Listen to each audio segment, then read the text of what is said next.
all of my fellow brothers and sisters. Peace be with you in the name of the Lord Jesus Christ. My name is Ben, and I welcome you to the Restored Ephraim Publications channel. And in this video, this is the full audiobook version of the Book of Leviticus for my own personal translation, the Restored Ephraim Bible Torah.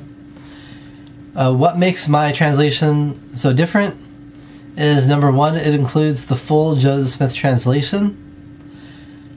And I also compare the Hebrew Masoretic text to the Septuagint, the Dead Sea Scrolls, and the Aramaic Peshitta and the Samaritan Pentateuch. And when I think these variants are better than what is presented in the Masoretic text, then I use that. And what I did is I took the King James version of the text and I compared it to the Masoretic Hebrew, and I corrected what I thought could be done better, and I made the wording fit the Hebrew better. So that requires, sometimes it's the same word, but I rearrange it a little bit where it's grammatically acceptable in order to make it fit the Hebrew better. If you enjoy this work, I hope you'll consider getting the full version of the Restored Ephraim Bible Torah. It's available on Amazon. There are links in the description of this video where you can get the full version here on Amazon, which contains not only my translation, but also all my notes, which are extremely helpful, and also translation notes and chapter headings. There's also a free version in this, one of the links in the description of this video, but it does not have any notes or translation notes or chapter headings. And so now I present to you the Book of Leviticus in the Restored Ephraim Bible Torah. Chapter 1. And the Lord called unto Moses, and spake unto him from the tent of the meeting place, saying, Speak unto the children of Israel, and say unto them, Any one among you, when bringing an oblation unto the Lord, from the cattle, from the herd, or from the flock, ye shall bring your oblation. If his oblation is a burnt sacrifice from the herd, he shall bring a male without blemish unto the door of the tent of the meeting place. He shall bring it to be accepted before the face of the Lord. And he shall heavily lay his hand upon the head of the burnt offering, and it shall be accepted for him, to make atonement for him. And he shall kill the son of the herd before the face of the Lord. And the sons of Aaron, the priest, shall bring the blood, and toss the blood upon the altar round about that is at the door of the tent of the meeting place. And he shall skin the burnt offering, and cut it into its pieces. And the sons of Aaron, the priest, shall put fire upon the altar, and lay the wood in order upon the fire. And the sons of Aaron, the priest, shall lay in order the pieces, the head and the fat, upon the wood that is on the fire, which is upon the altar. But its innards and its legs shall he wash in water. And the priest shall burn all on the altar. It is a burnt sacrifice, an offering made by fire, a sweet savor unto the Lord. And if his oblation is from the flocks, from the sheep, or from the goats, for a burnt sacrifice, he shall bring it a male without blemish. He shall kill it on the side of the altar northward, before the face of the Lord. And the sons of Aaron, the priests, shall toss its blood upon the altar round about.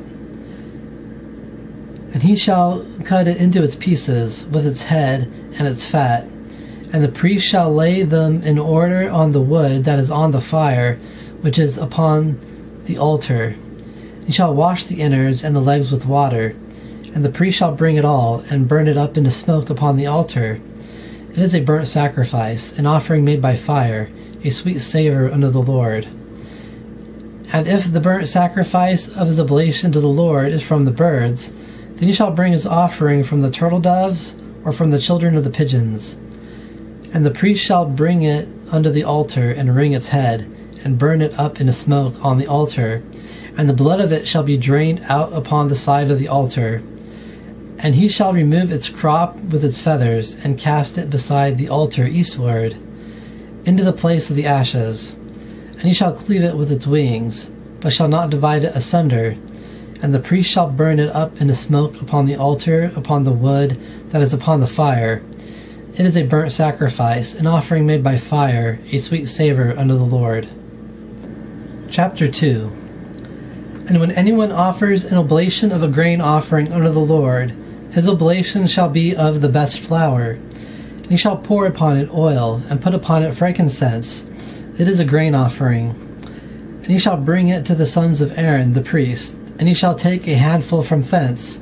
His hand is full of its best flour, and of its oil, with all its frankincense. And the priest shall burn them up in a smoke, the memorial of it upon the altar, an offering made by fire, a sweet savor unto the Lord. And the remnant from the grain offering is for Aaron and for his sons.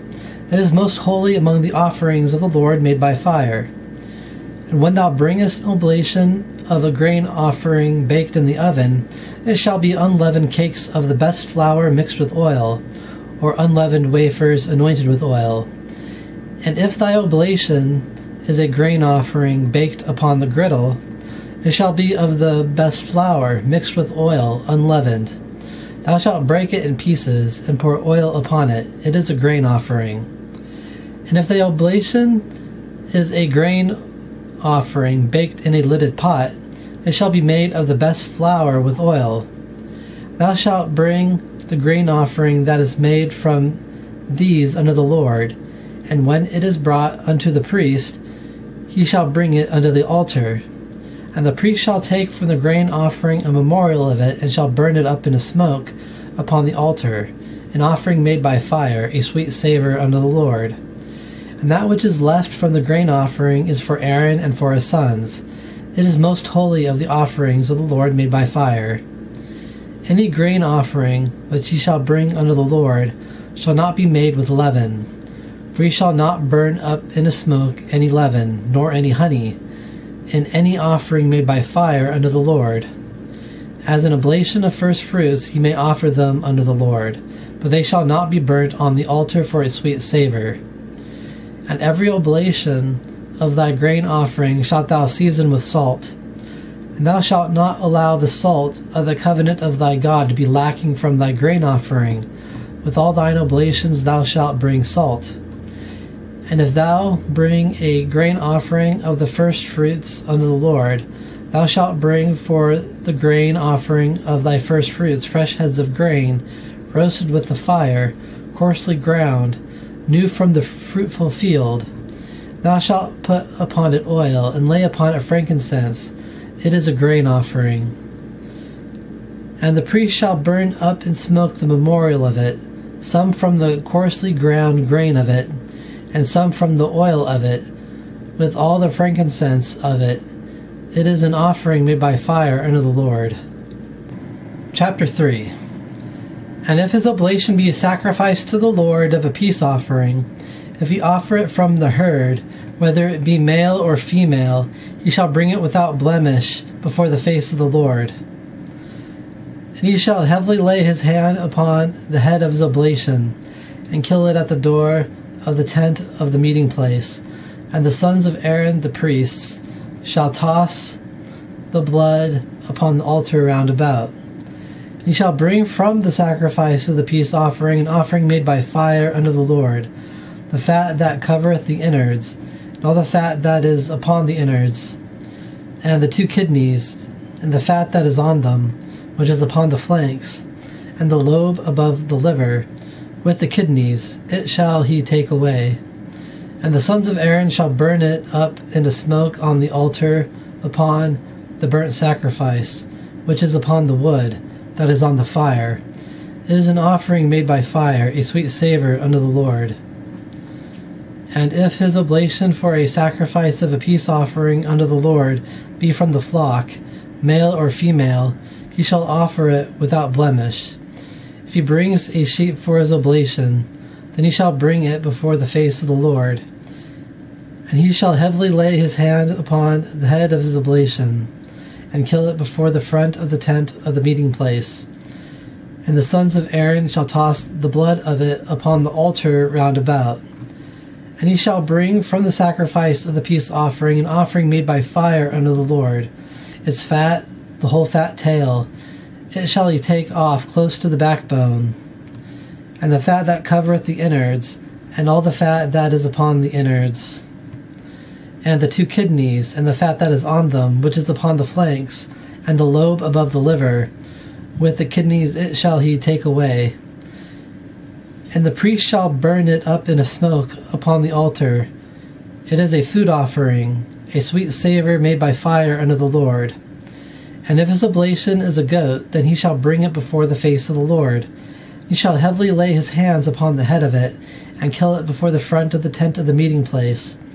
And the sons of Aaron shall toss the blood of it upon the altar round about. And he shall bring from it his oblation, an offering made by fire unto the Lord, the fat that covereth the innards, and all the fat that is upon the innards, and the 2 kidneys, and the fat that is on them, which is upon the flanks, and the lobe above the liver, with the kidneys it shall he take away. And the priest shall burn them up into smoke upon the altar. It is a food offering made by fire for a sweet savour unto the Lord. All the fat is for the Lord. This is an ordinance forever unto your generations, in all your dwellings. Ye shall not eat of any fat or of any blood. Chapter 4. And the Lord spake unto Moses, saying, Speak unto the children of Israel, saying, If a soul shall sin unintentionally against any of the commandments of the Lord, which ought not to be done, and shall do any of them, if the anointed priest shall sin, bringing guilt unto the people, then let him bring for his sin which he hath sinned a young bull, a son of the herd, without blemish, unto the Lord for a sin offering. And he shall bring the young bull unto the door of the tent of the meeting place before the face of the Lord, and shall lay his hand heavily upon the head of the young bull, and kill the young bull before the face of the Lord. And the anointed priest shall take some of the blood of the young bull, and bring it to the tent of the meeting place. And the priest shall dip his finger in the blood, and sprinkle some of the blood 7 times before the face of the Lord, before the veil of the sanctuary. And the priest shall put some of the blood upon the horns of the altar of sweet incense, before the face of the Lord, which is in the tent of the meeting place. And all the blood of the young bull shall he pour at the bottom of the altar of the burnt offering, which is before the door of the tent of the meeting place. And he shall take from it all the fat of the young bull of the sin offering, the fat that covereth the innards, and all the fat that is upon the innards, and the 2 kidneys, and the fat that is upon them, which is upon the flanks, and the lobe above the liver, with the kidneys it shall he take away. As it was lifted up from the bull of the sacrifice of the peace offerings, and the priest shall burn them up into smoke upon the altar of the burnt offering. And the skin of the young bull, and all its flesh, with its head, and with its legs, and its innards, and its dung. And he shall bring out the whole young bull outside of the camp unto a clean place, where the ashes are poured out, and burn it on the wood with fire. Where the ashes are poured out shall it be burnt. And if the whole congregation of Israel sins through ignorance, and the thing is hid from the eyes of the church, and they have done against any of the commandments of the Lord which ought not to be done, then they are guilty. And when the sin is known, which they have sinned against it, then the church shall bring a young bull, a son of the herd without blemish for the sin, and bring him before the tent of the meeting place. And the elders of the congregation shall heavily lay their hands upon the head of the young bull before the face of the Lord, and the young bull shall be killed before the face of the Lord.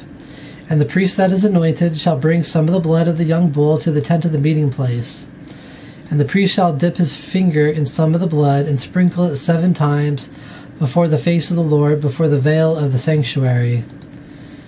And he shall put some of the blood upon the horns of the altar of sweet incense, which is before the face of the Lord, which is in the tent of the meeting place, and shall pour out all the blood at the bottom of the altar of the burnt offering, which is before the door of the tent of the meeting place. And he shall take all its fat from it, and burn it up in a smoke upon the altar. And he shall do to the young bull as he did to the young bull for a sin offering, so shall he do to it. and the priest shall make atonement for them, and it shall be forgiven to them. He shall bring out the young bull outside the encampment, and burn it as he burned the first young bull. It is a sin offering for the church. When a chief hath sinned and done against any of the commandments of the Lord his God, which ought not be done, unintentionally, then he is guilty. If his sin comes to his knowledge, which he hath sinned against it, then he shall bring his oblation, a hairy he-goat of the she-goats, a male without blemish. And he shall heavily lay his hand upon the head of the hairy he-goat, and kill it in the place where they kill the burnt offering before the face of the Lord. It is a sin offering. And the priest shall take some of the blood of the sin offering with his finger, and put it upon the horns of the altar of the burnt offering, and shall pour out its blood at the bottom of the altar of the burnt offering. And he shall burn up into smoke all its fat upon the altar, as the fat of the sacrifice of the peace offerings. And the priest shall make atonement for him, for his sin, and it shall be forgiven to him. And if any soul sins unintentionally from among the people of the land, in doing against any of the commandments of the Lord, which ought not to be done, then he is guilty. Or if his sin which he hath sinned come to his knowledge, then he shall bring his oblation, a hairy she-goat of the she-goats, a female without blemish, for his sin which he hath sinned. And he shall heavily lay his hand upon the head of the sin offering, and slay the sin offering in the place of the burnt offering. And the priest shall take some of the blood of it with his finger, and put it upon the horns of the altar of the burnt offering.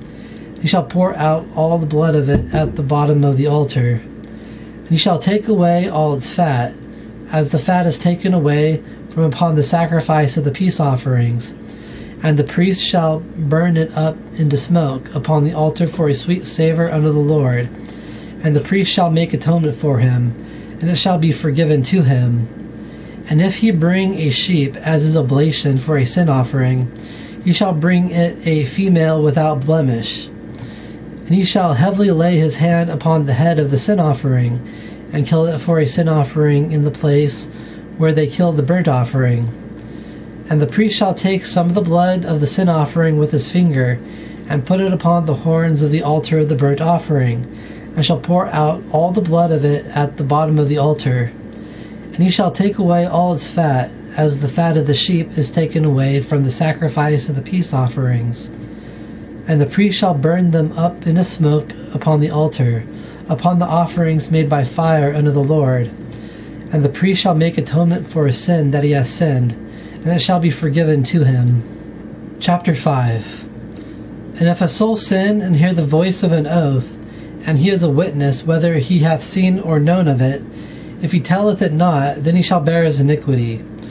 Or if a soul toucheth any unclean thing, whether it be a carcass of an unclean wild beast, or a carcass of unclean cattle, or the carcass of an unclean swarming thing, and it is hidden from him, then he is unclean and guilty. Or if he touch the uncleanness of man, for any uncleanness which he shall be unclean by him, and it be hid from him, and he knoweth of it, and he shall be guilty. Or if a soul swear, speaking rashly with his lips to do evil, or to do good, for anything that a man speaketh rashly with an oath, and it be hid from him, and he knoweth of it, and he shall be guilty in one of these, then it shall be, when he shall be guilty for one of these things, then he shall confess that he hath sinned concerning it. And he shall bring his trespass offering unto the Lord for his sin which he hath sinned, a female from the flock, a sheep, or a hairy she-goat of the she-goats, for a sin offering. And the priest shall make atonement for him from his sin which he hath sinned, and it shall be forgiven him. And if he is not able to obtain by his own hands one of the flock, then he shall bring for his trespass which he hath sinned 2 turtle doves, or 2 children of pigeons, unto the Lord, one for a sin offering, and one for a burnt offering. And he shall bring them unto the Lord, and shall bring that which is for the sin offering first, and wring off its head from the front of its neck. But he shall not divide it asunder. And he shall sprinkle some of the blood of the sin offering upon the side of the altar, and the rest of the blood shall be drained out at the bottom of the altar. It is a sin offering. And he shall offer the second for a burnt offering, according to the ordinance. And the priest shall make atonement for him for a sin which he hath sinned, and it shall be forgiven to him. But if he is not able to obtain by his hand 2 turtle doves, or 2 children of pigeons, then he that sinned shall bring for his oblation the 10th of an ephah of the best flour for a sin offering. He shall not put oil upon it, and he shall not put frankincense upon it, for it is a sin offering. And he shall bring it to the priest, and the priest shall take a handful from it, his hand filled, the memorial of it, and burn it up into smoke on the altar, upon the offerings made by fire of the Lord. It is a sin offering. And the priest shall make atonement for him concerning his sin that he hath sinned in one of these, and it shall be forgiven to him, and it shall be for the priest as a grain offering. And the Lord spoke unto Moses, saying, When a soul act unfaithfully and sin unintentionally in the holy things of the Lord, then he shall bring his trespass offering unto the Lord, a ram without blemish from the flocks, in thy estimation, worth at least 2 shekels in silver, in the shekel of the sanctuary, for a trespass offering. He shall make restitution for the sin that he hath done in the holy thing, and shall add a 5th part of it unto it, and give it unto the priest. And the priest shall make atonement for him with the ram of the trespass offering, and it shall be forgiven to him. And if a soul sin, and doeth against any of the commandments of the Lord which ought not to be done, and knoweth it not, then he is guilty, and shall bear his iniquity. And he shall bring a ram without blemish from the flock, in thy estimation, for a trespass offering unto the priest. And the priest shall make atonement for him concerning his unintentional sin, in which he erred, and he knew not, and it shall be forgiven to him. It is a trespass offering. He hath certainly trespassed unto the Lord. Chapter 6. And the Lord spoke unto Moses, saying, When a soul sin and acts unfaithfully, trespassing against the Lord, and lie unto his neighbor in that which was delivered him to keep, or was in his hand as a pledge, or in robbery, or hath oppressed his neighbor, or hath found that which was lost, and lieth concerning it, and sweareth concerning it falsely, concerning anything from among all of these that a man doeth to sin in them, and it shall come to pass, because he hath sinned and is guilty, then he shall restore that which he took by robbery, or that which he hath gotten by oppression, or that which was delivered him to keep, or the lost thing which he found, or of all concerning that which he hath sworn falsely. Then he shall even restore it in the full sum of it, and shall add his 5th part unto it. He shall give it unto him to whom it belongeth in the day of his trespass offering. He shall bring his trespass offering unto the Lord, a ram without blemish from the flock, in thy estimation, for a trespass offering unto the priest. And the priest shall make atonement for him before the face of the Lord, and it shall be forgiven unto him concerning anything from among all that he hath done to trespass in it. And the Lord spoke unto Moses, saying, Command Aaron and his sons, saying, This is the law of the burnt offering. It, the burnt offering, shall be upon the burning place, upon the altar, all the night unto the morning, and the fire of the altar shall be burning in it. And the priest shall put on his linen garment, and his linen underwear shall he put upon his flesh, and take up the ashes when the fire hath consumed the burnt offering on the altar. He shall put them beside the altar. And he shall strip off his garments, and put on other garments, and bring out the ashes outside the encampment unto a clean place. And the fire upon the altar shall be burning in it. It shall not be put out. And the priest shall burn wood on it in every morning, and lay the burnt offering in order upon it. And he shall burn up into smoke the fat of the peace offerings upon it. Fire shall continually be burning upon the altar, it shall never go out. And this is the law of the grain offering, the sons of Aaron shall bring it before the face of the Lord under the front of the altar. And he shall take from it his handful of the best flour of the grain offering, and of its oil, and all the frankincense which is upon the grain offering, and shall burn it up into smoke upon the altar, a sweet savour, a memorial of it unto the Lord. And the remainder from it shall Aaron and his sons eat. Unleavened it shall be eaten in a holy place. In the court of the tent of the meeting place they shall eat it. It shall not be baked with leaven. I have given it for their portion of my offerings made by fire. It is most holy, as is the sin offering, and as the trespass offering. All the males among the children of Aaron may eat of it. It is an ordinance forever unto your generations. From the offerings of the Lord made by fire, every one that toucheth them must be holy.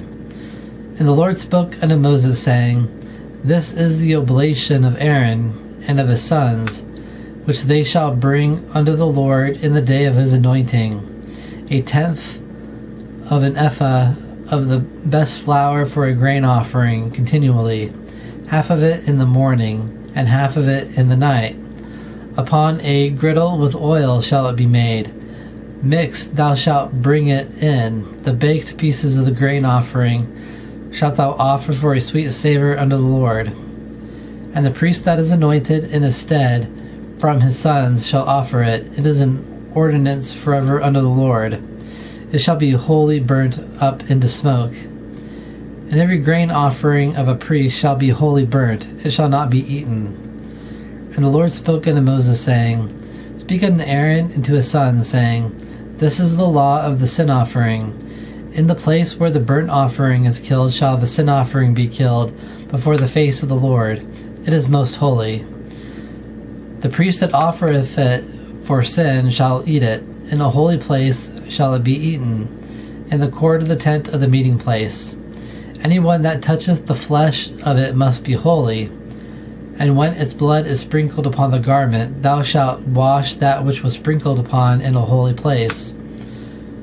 But the clay pot in which it is boiled shall be broken, and if it is boiled in a bronze pot, then it shall be scoured and rinsed in water. All the males among the priests may eat of it. It is most holy. And any sin offering which is brought from the blood into the tent of the meeting place to make atonement in the holy place shall not be eaten. It shall be burnt in the fire. Chapter 7. And this is the law of the trespass offering. It is most holy. In the place where they kill the burnt offering shall they kill the trespass offering, and the blood of it shall he toss upon the altar round about. And he shall bring all the fat from it, the fat tail, and the fat that covereth the innards, and all the fat that is upon the innards, and the 2 kidneys, and the fat that is on them, which is upon the flanks, and the lobe that is above the liver, with the kidneys. It shall he take away. And the priest shall burn them up into smoke upon the altar, an offering made by fire unto the Lord. It is a trespass offering. Every male among the priests may eat of it. It shall be eaten in a holy place. It is most holy. As the sin offering is, so is the trespass offering. There is one law for them. The priest that maketh atonement with it, it shall be for him. And the priest that bringeth a man's burnt offering, the skin of the burnt offering which he hath offered, it shall be for the priest, for himself. And all the grain offering that is baked in the oven, and all that is made with the griddle, and in the lidded pot, is for the priest that bringeth it. It shall be for him. And every grain offering mixed with oil and dry shall be for all the sons of Aaron, a man as much as his brother. And this is the law of the sacrifice of the peace offerings, which one may bring unto the Lord. If he brings it for a thanksgiving, then he shall bring with the sacrifice of the thanksgiving unleavened cakes mixed with oil, and unleavened wafers anointed with oil, and mixed cakes of the best flour mixed with oil. With the cakes he shall bring leavened bread for his oblation, with the sacrifice of thanksgiving of his peace offerings. And he shall bring from it one from every oblation, a heave offering unto the Lord.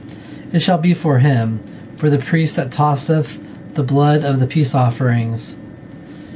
And the flesh of the sacrifice of his peace offerings for thanksgiving shall be eaten in the day that it is offered. He shall not leave any of it until the morning.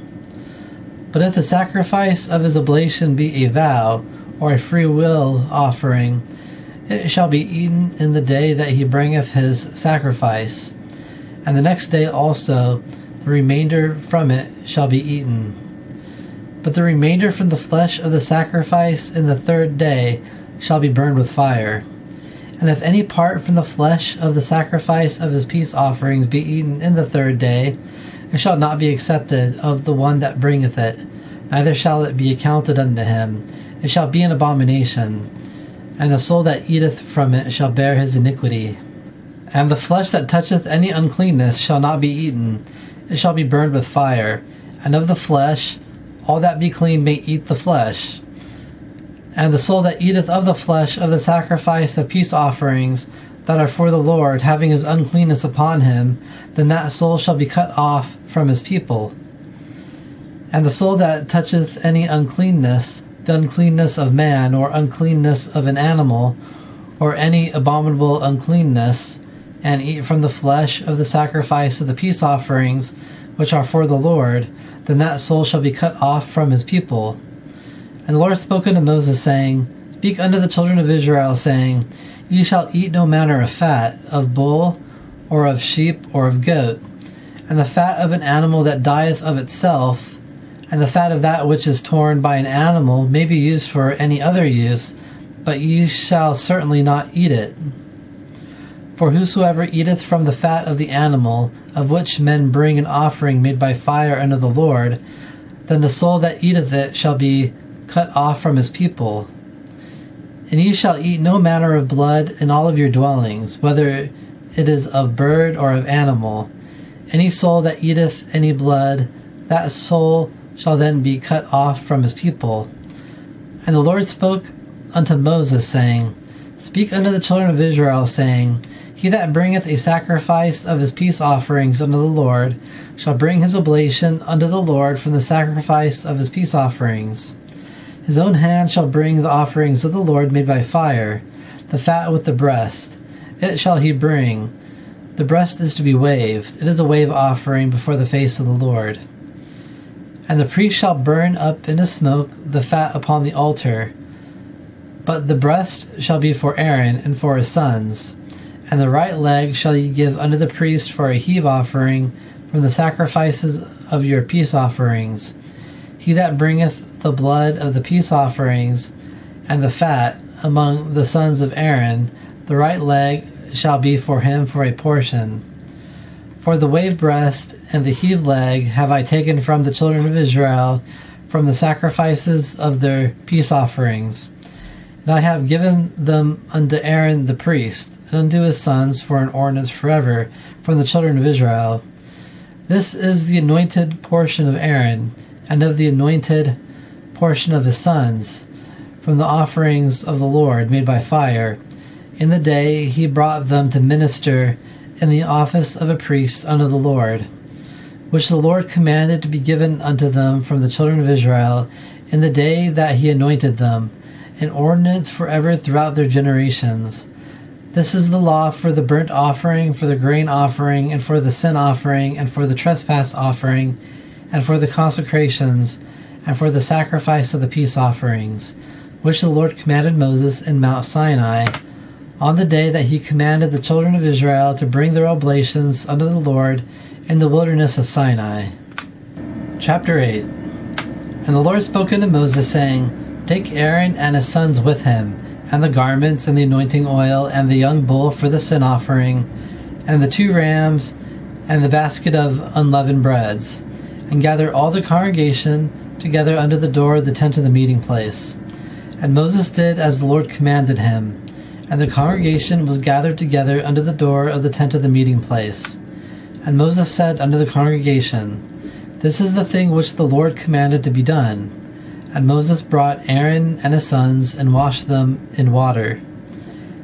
And he put upon him the tunic, and girded him with the girdle, and clothed him with the outer robe, and put the ephod upon him. And he girded him with the skillfully woven girdle of the ephod, and bound it unto him with it. And he put the breastplate upon him, and he put into the breastplate the Urim and the Thummim.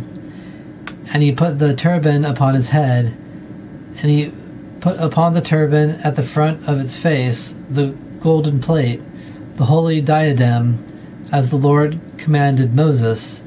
And Moses took the anointing oil, and he anointed the tabernacle and all that was in it, and consecrated them. And he sprinkled some of it upon the altar 7 times, and anointed the altar and all its tools, both the laver and its base, to consecrate them. And he poured some of the anointing oil upon the head of Aaron, and anointed him, to consecrate him. And Moses brought the sons of Aaron, and put tunics upon them, and girded them with the girdle, and bound caps upon them, as the Lord commanded Moses. And he brought the young bull for a sin offering. And Aaron and his sons laid their hands heavily upon the head of the young bull for a sin offering. And he slew it. And Moses took the blood, and put it upon the horns of the altar round about with his finger, and purified the altar, and poured the blood at the bottom of the altar, and consecrated it, to make atonement for it. And he took all the fat that was upon the innards, and the lobe of the liver, and the 2 kidneys, and their fat, and Moses burned them up into smoke upon the altar. And the young bull, and its skin, and its flesh, and its dung, he burnt with fire outside the encampment, as the Lord commanded Moses.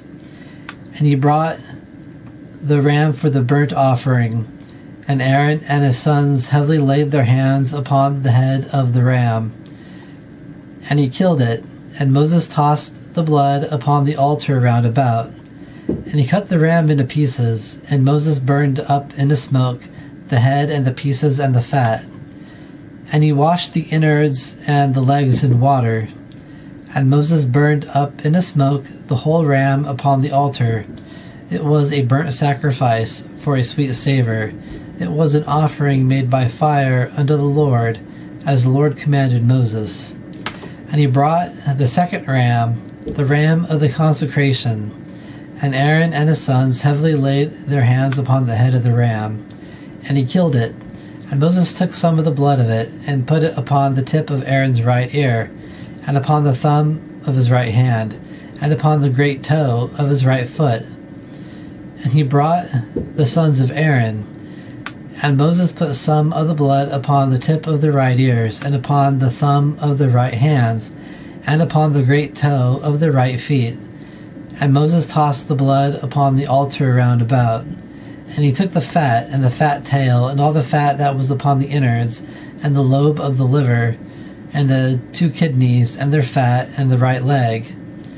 And from the basket of unleavened bread that was before the face of the Lord, he took 1 unleavened cake, and 1 cake of oiled bread, and 1 wafer, and put them on the fat, and upon the right leg.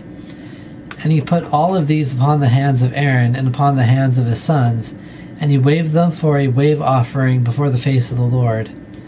And Moses took them from their hands, and burnt them up into smoke on the altar upon the burnt offering. They were consecration offerings for a sweet savor.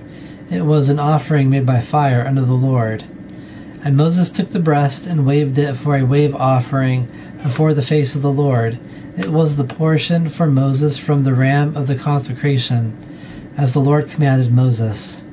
And Moses took some of the anointing oil, and some of the blood which was upon the altar, and sprinkled it upon Aaron, upon his garments, and upon his sons, and upon the garments of his sons with him.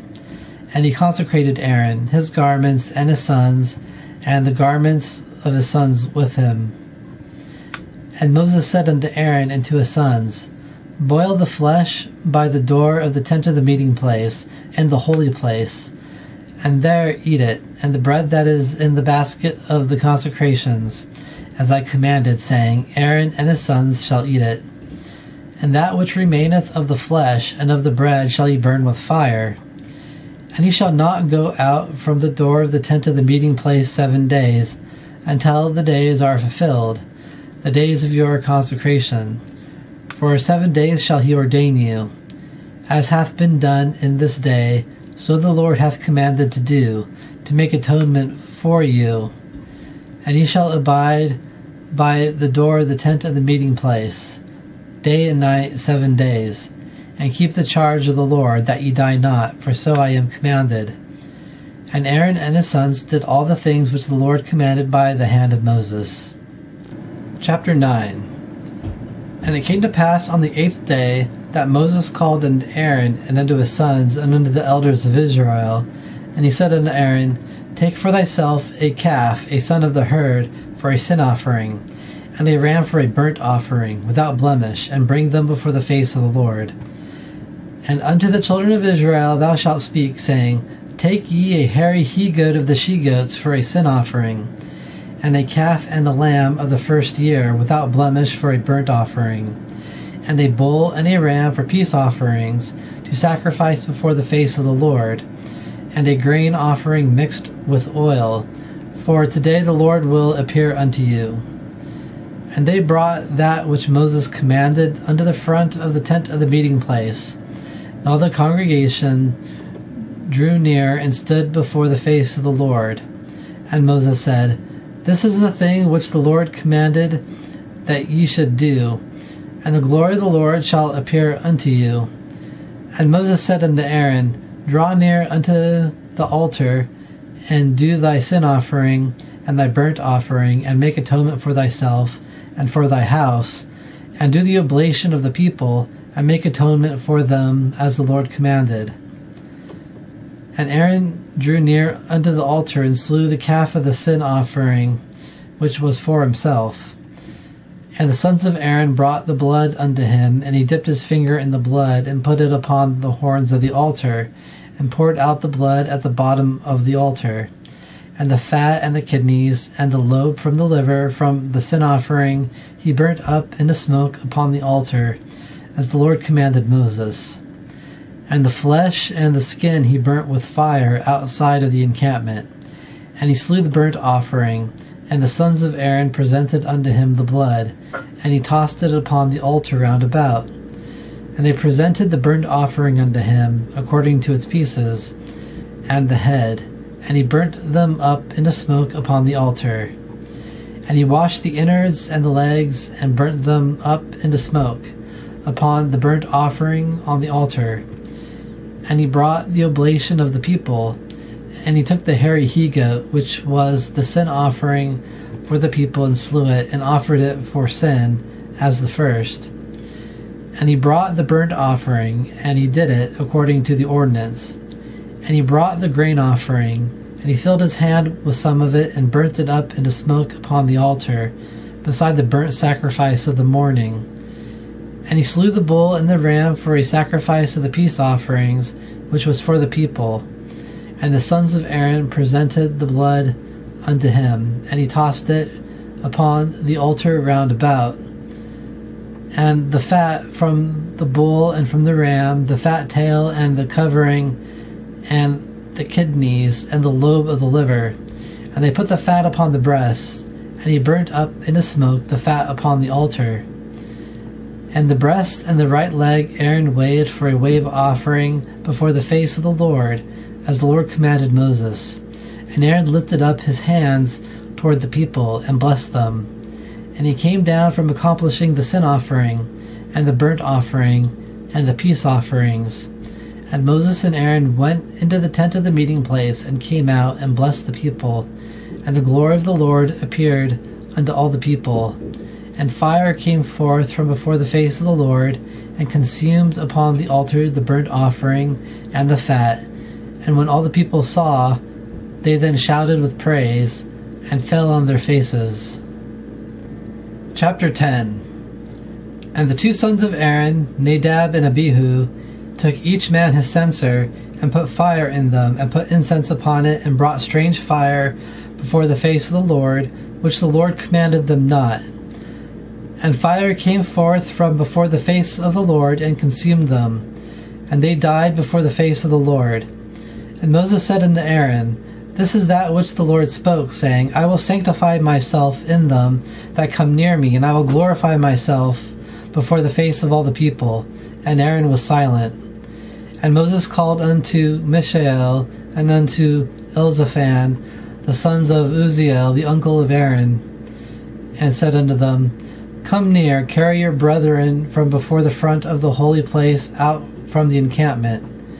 And they went near and carried them in their tunics out from the encampment, as Moses said. And Moses said unto Aaron and unto Eleazar and unto Ithamar his sons that were left, Do not uncover your heads, and do not rend your clothes, that ye die not, and wrath come upon all the people. But let your brethren, the whole house of Israel, bewail the burning which the Lord hath burned. And ye shall not go out from the door of the tent of the meeting place, lest ye die, for the anointing oil of the Lord is upon you. And they did according to the word of Moses. And the Lord spoke unto Aaron, saying, Do not drink wine nor strong drink, thou nor thy sons with thee, when ye go into the tent of the meeting place, that ye die not. It shall be an ordinance forever throughout your generations. And that ye may differentiate between the hallowed and the unhallowed, and between the unclean and the clean, and that ye may teach the children of Israel all the ordinances which the Lord hath spoken unto them by the hand of Moses.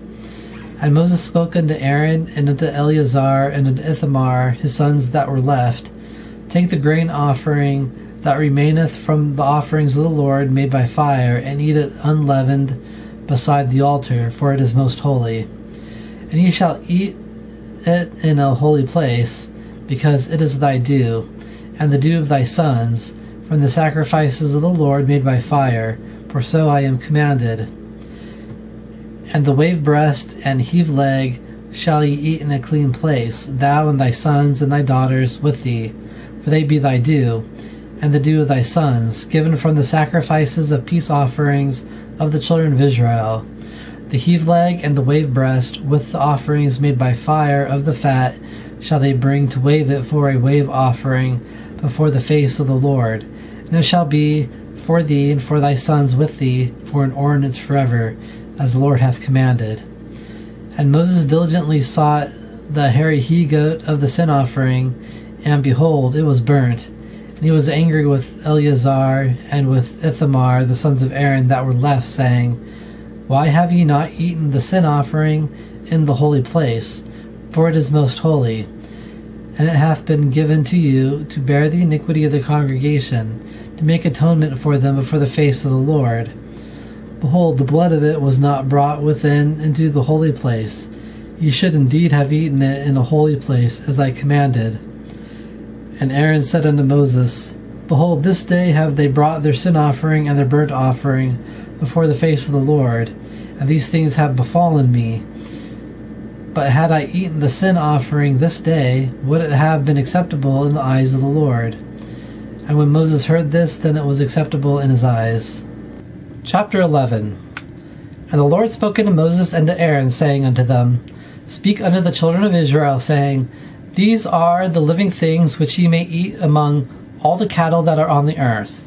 All that parteth the hoof, and is completely cloven-footed, chewing the cud among the cattle, these ye may eat. Nevertheless, these shall ye not eat among them that chew the cud, or of them that parteth the hoof. The camel, because it cheweth the cud, but parteth not the hoof, it is unclean unto you. And the hyrax, because it cheweth the cud, but parteth not the hoof, it is unclean unto you. And the hare, because it cheweth the cud, but parteth not the hoof, it is unclean unto you.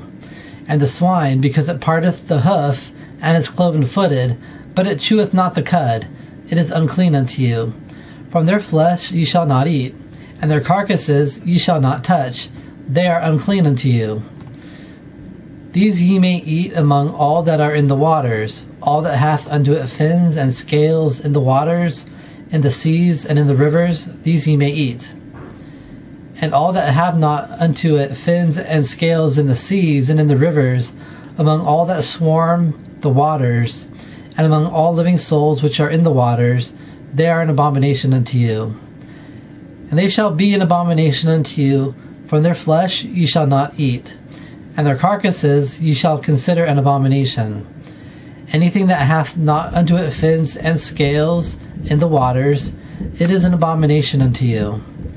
And these ye shall consider an abomination among the flying creatures. They shall not be eaten. They are an abomination. The griffin vulture, and the gyre eagle, and the osprey, and the kite, and the falcon after its kind, and every raven after its kind, and the ostrich, and the nighthawk, and the seagull, and the hawk after its kind, and the owl, and the cormorant, and the bittern, and the horned owl, and the pelican, and the vulture, and the stork, the heron after its kind, and the hoopoe, and the bat. Every flying, creeping creature going upon all four is an abomination unto you. Yet these ye may eat among every flying, creeping creature that goeth upon all four, which have jointed legs above their feet, to leap with these upon the earth. These among them ye may eat, the locust after its kind, and the desert locust after its kind, and the hopping locust after its kind, and the small locust after its kind. But all other flying, creeping creatures, which have under them 4 feet, it is an abomination unto you. And by these ye shall be unclean. Whosoever toucheth the carcass of them shall be unclean until the evening. And whosoever beareth of their carcass shall wash his clothes, and bathe himself in water, and be unclean until the evening. For all the cattle which parteth the hoof, and is completely cloven-footed, but cheweth not the cud, they are unclean unto you.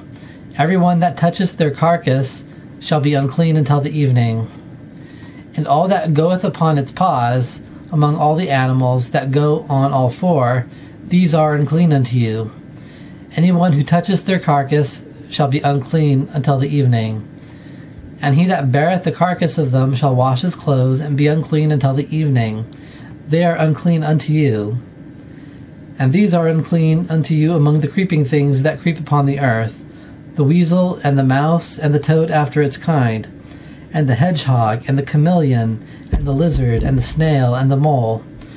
These are the unclean to you among all that creep. Whosoever doth touch them, when they are dead, shall be unclean until the evening. And upon anything that these will fall, when they are dead, shall be unclean, whether it be any item of wood, or clothing, or skin, or sackcloth, any item that work is done with, it must be put into water, and it shall be unclean until the evening. Then it shall be clean. And any item of pottery in which any of these falleth inside of it, all that which is inside of it shall be unclean, and he shall break it. Among all the food which may be eaten, upon which water cometh, shall be unclean, and all drink that may be drunk in any vessel shall be unclean. And anything upon which their carcass falleth shall be unclean, whether it be an oven or stove, it shall be broken down. They are unclean, and shall be unclean unto you. But a spring or cistern, a gathering together of waters, shall be clean. But he that toucheth their carcass shall be unclean. And if their carcass fall upon any sowing seed which is to be sown, it is clean. But if water is put upon the seed, and their carcass fall upon it, it is unclean unto you. And if any cattle die, of which it is food for you, he that toucheth the carcass of it shall be unclean until the evening.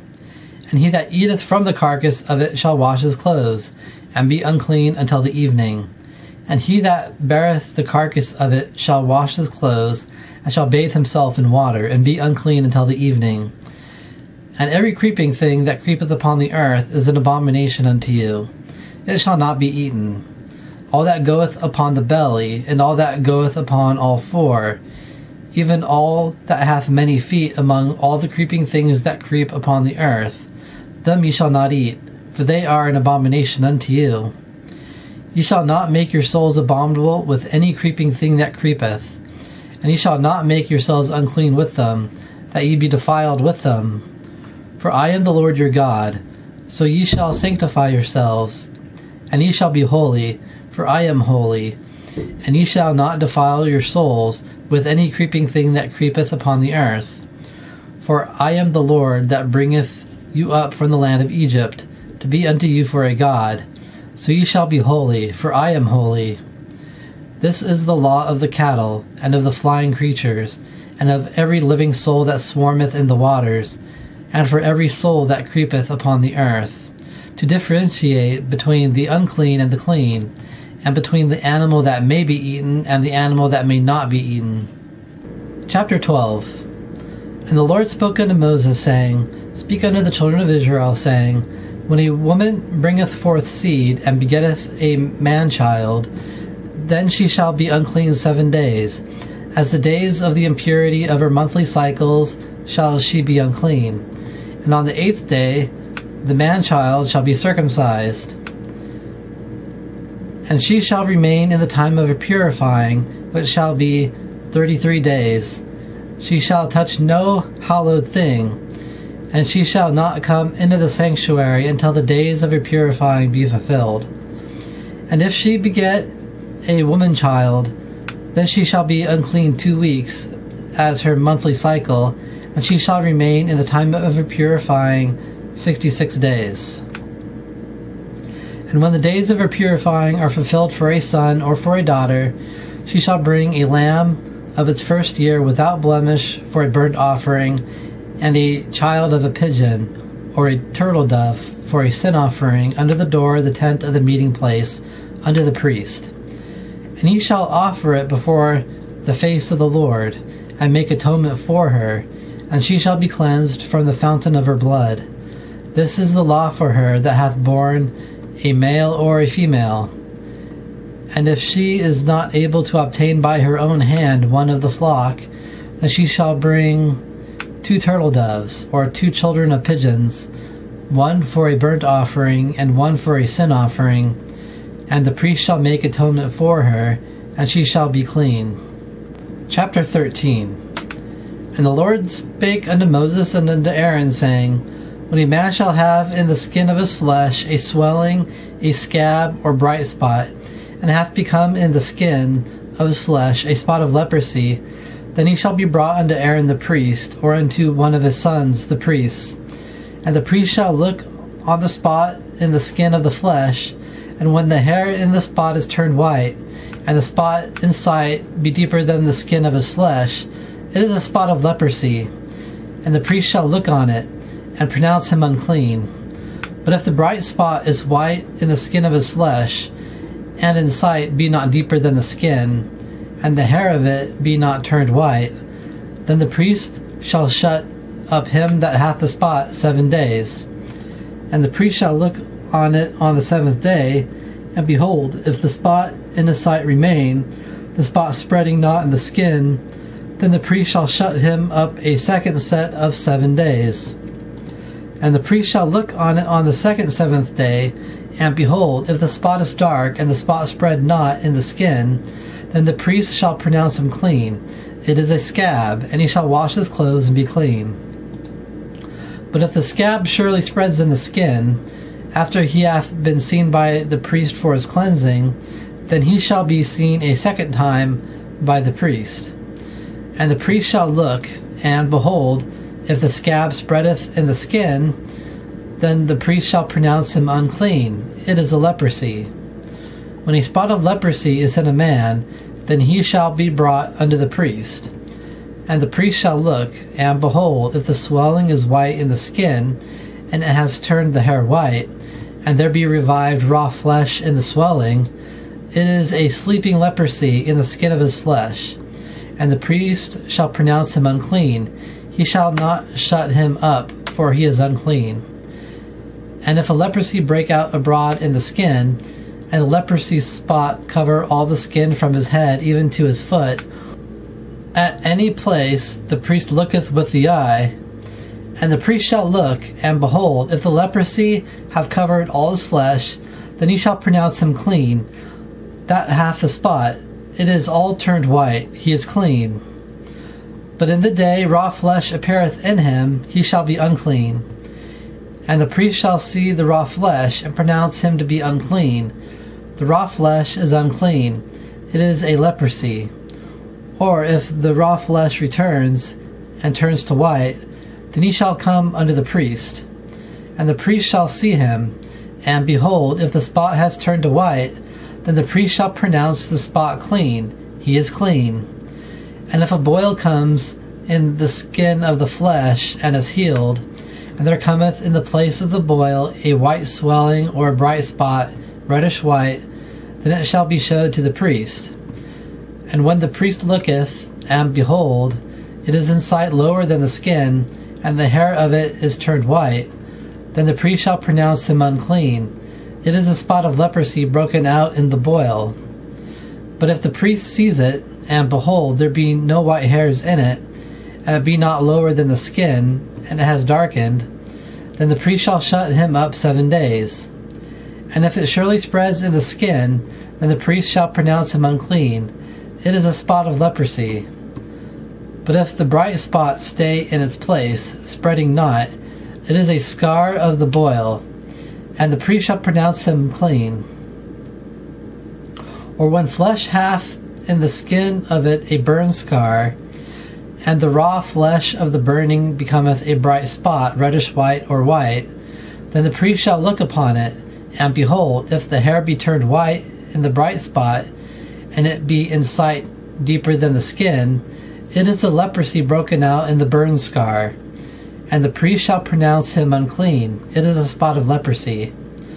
But if the priest look on it, and behold, there be no white hair in the bright spot, and it be not lower than the skin, and it has darkened, then the priest shall shut him up 7 days.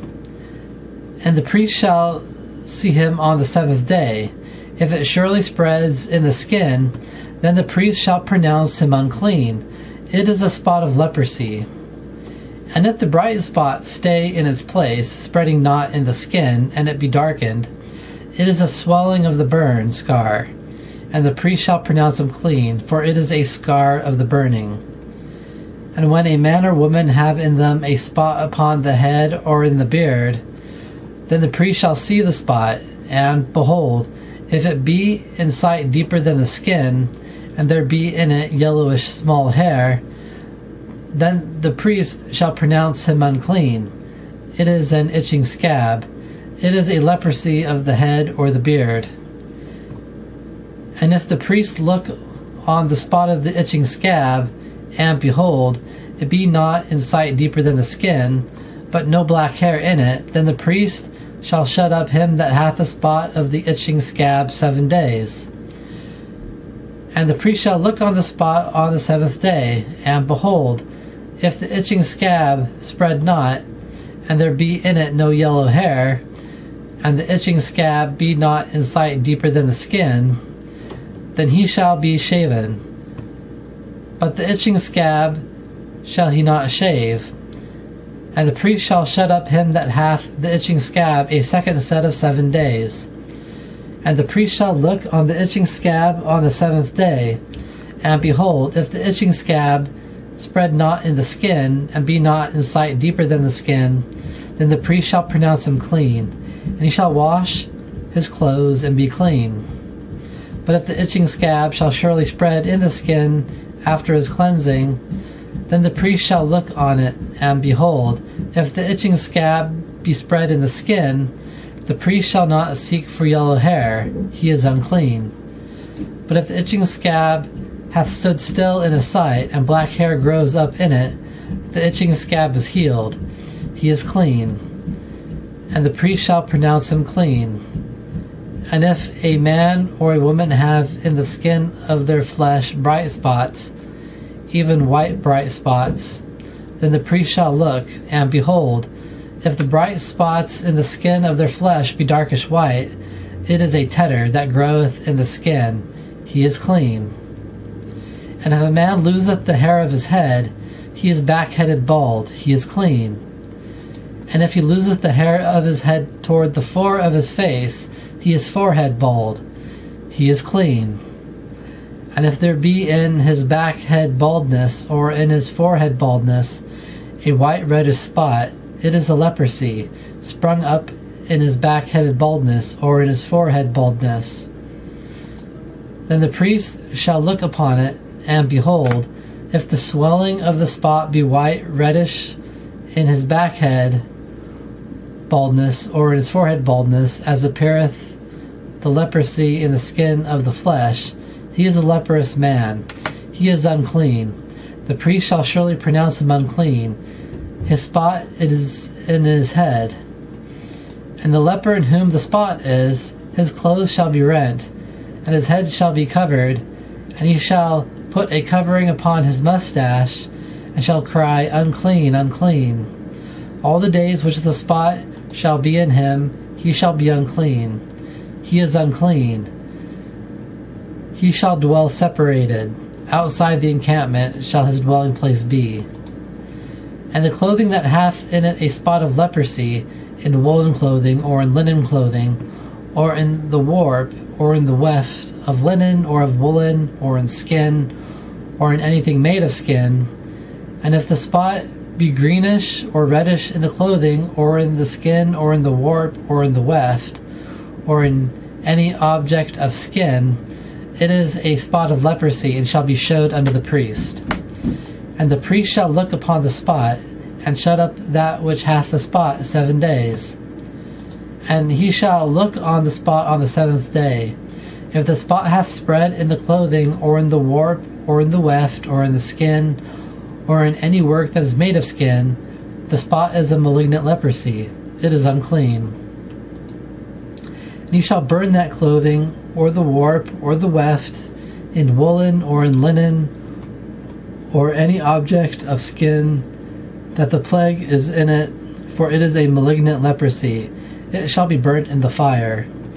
And if the priest shall look, and behold, the spot hath not spread in the clothing, or in the warp, or in the weft, or in any object of skin, then the priest shall command that they wash it that hath the spot in it, and he shall shut it up a second set of 7 days.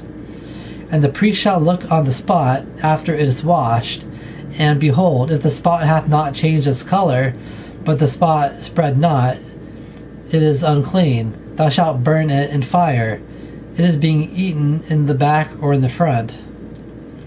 And if the priest look, and behold, the spot hath darkened after the washing of it, then he shall rend it off from the clothing, or from the skin, or from the warp, or from the weft. And if it appear still in the clothing, or in the warp, or in the weft, or in any object of skin, it is spreading. Thou shalt burn with fire that which hath the spot in it. And the clothing, or the warp, or the weft, or any object of skin, which thou shalt wash, and if the spot hath departed from them, then it shall be washed a second time, and shall be clean. This is the law of the spot of leprosy in clothing of woolen, or linen, or the warp, or the weft, or of any object of skin, to pronounce it clean, or to pronounce it unclean. Chapter 14. And the Lord spoke unto Moses, saying, This shall be the law of the leper in the day of his cleansing, and he shall be brought unto the priest. And the priest shall go forth out of the encampment, and the priest shall look, and behold, if the spot of leprosy be healed from the leper, then the priest shall command, and they shall take for him that is to be cleansed 2 live clean birds, and cedar wood, and scarlet, and azov. And the priest shall command, and they shall kill one of the birds in a clay pot over living water. And he shall take it, the living bird, and the cedar wood, and the scarlet, and the azov, and shall dip them, and the living bird, in the blood of the bird killed over the living water. And he shall sprinkle upon them that is to be cleansed from the leprosy 7 times, and shall pronounce him clean, and shall send forth the living bird upon the face of the field. And he that is to be cleansed shall wash his clothes, and shave off all his hair, and bathe in water, and be clean. And after that he shall come into the encampment, but shall remain outside of his tent 7 days. And it shall be on the 7th day that he shall shave off all the hair of his head, and his beard, and his eyebrows, and all his hair shall he shave off, and he shall wash his clothes. Also he shall bathe his flesh in water, and shall be clean. And on the 8th day he shall take 2 he-lambs of the first year, without blemish, and 1 she-lamb of the first year without blemish, and 3/10 of an ephah of the best flour, a grain offering mixed with oil, and 1 log of oil. And the priest that cleanseth him shall present the man to be cleansed, and those things before the face of the Lord, at the door of the tent of the meeting place. And the priest shall take 1 he-lamb, and bring it for a trespass offering, and the log of oil, and wave them for a wave offering before the face of the Lord. And they shall slay the lamb in the place where they shall kill the sin offering and the burnt offering in the holy place. For as the sin offering is for the priest, so is the trespass offering. It is most holy. And the priest shall take some of the blood of the trespass offering, and the priest shall put it upon the tip of the right ear of him that is to be cleansed, and upon the thumb of his right hand, and upon the great toe of his right foot. And the priest shall take some of the log of the oil, and pour it into the palm of the priest's left hand. And the priest shall dip his right finger in the oil that is in his left hand, and shall sprinkle some of the oil with his finger 7 times before the face of the Lord. And of the rest of the oil that is in his hand shall the priest put upon the tip of the right ear of him that is to be cleansed, and upon the thumb of his right hand, and upon the great toe of his right foot, upon the blood of the trespass offering. And the rest of the oil that is in the hand of the priest he shall put upon the head of him that is to be cleansed. And the priest shall make atonement for him before the face of the Lord. And the priest shall perform the sin offering, and make atonement for him that is to be cleansed from his uncleanness, and afterward he shall kill the burnt offering. And the priest shall offer the burnt offering and the grain offering upon the altar, and the priest shall make atonement for him, and he shall be clean. And if he is poor, and is not able to obtain these by his hand, then he shall take 1 he-lamb for a trespass offering to be waved, to make atonement for him, and 1/10 of an ephah of the best flour mixed with oil, for a grain offering, and a log of oil. And 2 turtle doves, or 2 children of pigeons, which he is able to obtain by his hand, and 1 shall be a sin offering, and 1 a burnt offering. And he shall bring them on the 8th day for his cleansing unto the priest, under the door of the tent of the meeting place, before the face of the Lord. And the priest shall take the lamb of the trespass offering, and the log of oil, and the priest shall wave them for a wave offering before the face of the Lord. And he shall kill the lamb of the trespass offering, and the priest shall take some of the blood of the trespass offering, and put it upon the tip of the right ear of him that is to be cleansed, and upon the thumb of his right hand, and upon the great toe of his right foot. And the priest shall pour some of the oil into the palm of the priest's left hand. And the priest shall sprinkle with his right finger some of the oil that is in his left hand 7 times before the face of the Lord. And the priest shall put some of the oil that is in his hand upon the tip of the right ear of him that is to be cleansed, and upon the thumb of his right hand, and upon the great toe of his right foot, upon the place of the blood of the trespass offering. And the rest of the oil that is in the hand of the priest he shall put upon the head of him that is to be cleansed, to make atonement for him before the face of the Lord. And he shall offer 1 of the turtle doves, or of the children of the pigeons, which he is able to obtain by his hand. That which he is able to obtain by his hand, 1 is for a sin offering, and 1 is for a burnt offering, with the grain offering. And the priest shall make atonement for him that is to be cleansed before the face of the Lord. This is the law of him in whom the spot of leprosy is, who is not able to obtain by his hand that which pertaineth to his cleansing.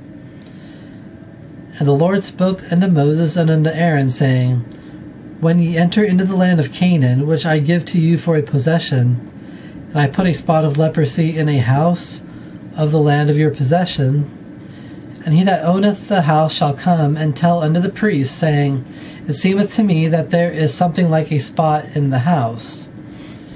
And the priest shall command that they empty the house before the priest go into it to see the spot. that all that is in the house be not made unclean.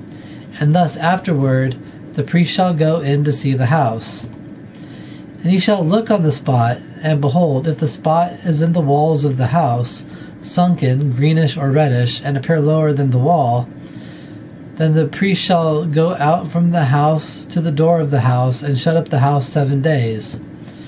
And the priest shall come on the 7th day, and shall look, and behold, if the spot spread in the walls of the house, then the priest shall command that they take away the stones which have the spot in them, and they shall cast them outside the city into an unclean place. And the house shall be scraped within round about, and they shall pour out the dust that they scrape off outside the city into an unclean place. And they shall take other stones and put them into the place of those stones, and they shall take other mortar and shall plaster the house. And if the spot returns and breaks out in the house, after they have taken away the stones, and after the house was scraped, and after it is plastered, then the priest shall come and look, and behold, if the spot spread in the house, it is a malignant leprosy in the house, it is unclean. And they shall break down the house, the stones of it, and the wood of it, and all the mortar of the house, and they shall carry them forth outside of the city into an unclean place. And he that goeth into the house any of the days that it is shut up shall be unclean until the evening. And he that lieth in the house shall wash his clothes, and he that eateth in the house shall wash his clothes. And if the priest shall surely come in and look, and behold, the spot hath not spread in the house, after the house was plastered, then the priest shall pronounce the house clean, because the spot is healed. And he shall take to cleanse the house 2 live clean birds, and cedar wood, and scarlet, and azov, and he shall kill one of the birds in a clay pot over living water. And he shall take the cedar wood, and the azov, and the scarlet, and the living bird, and dip them in the blood of the slain bird, and in the living water, and sprinkle upon the house 7 times. And he shall cleanse the house with the blood of the bird, and with the living water, and with the living bird, and with the cedar wood, and with the azov, and with the scarlet. But he shall send forth the living bird outside of the city into the face of the field, and make atonement for the house, and it shall be clean. This is the law for any spot of leprosy and itching scab, and for the leprosy of clothing, and for a house, and for a swelling, and for a scab, and for a bright spot, to teach in the day of uncleanness, and in the day of cleanness. This is the law of leprosy. Chapter 15. And the Lord spoke unto Moses and to Aaron, saying, Speak unto the children of Israel, and say unto them, When any man hath a discharge from his flesh, his issue, it is unclean. And this shall be his uncleanness in his discharge, whether his flesh flow with his discharge, or whether his flesh stops, he is unclean. All the days his flesh dischargeth, even if his flesh be stopped from his discharge, it is his uncleanness. Every bed which he that hath a discharge lieth upon is unclean, and everything which he sitteth upon shall be unclean. And the man that toucheth his bed shall wash his clothes, and bathe in water, and be unclean until the evening. And he that sitteth on the item upon which he that hath the discharge sat shall wash his clothes, and bathe in water, and be unclean until the evening. And he that toucheth the flesh of him that hath the discharge shall wash his clothes, and bathe in water, and be unclean until the evening. And if he that hath a discharge spit upon him that is clean, then he shall wash his clothes, and bathe in water, and be unclean until the evening. And any conveyance which he that hath a discharge rideth upon shall be unclean until the evening.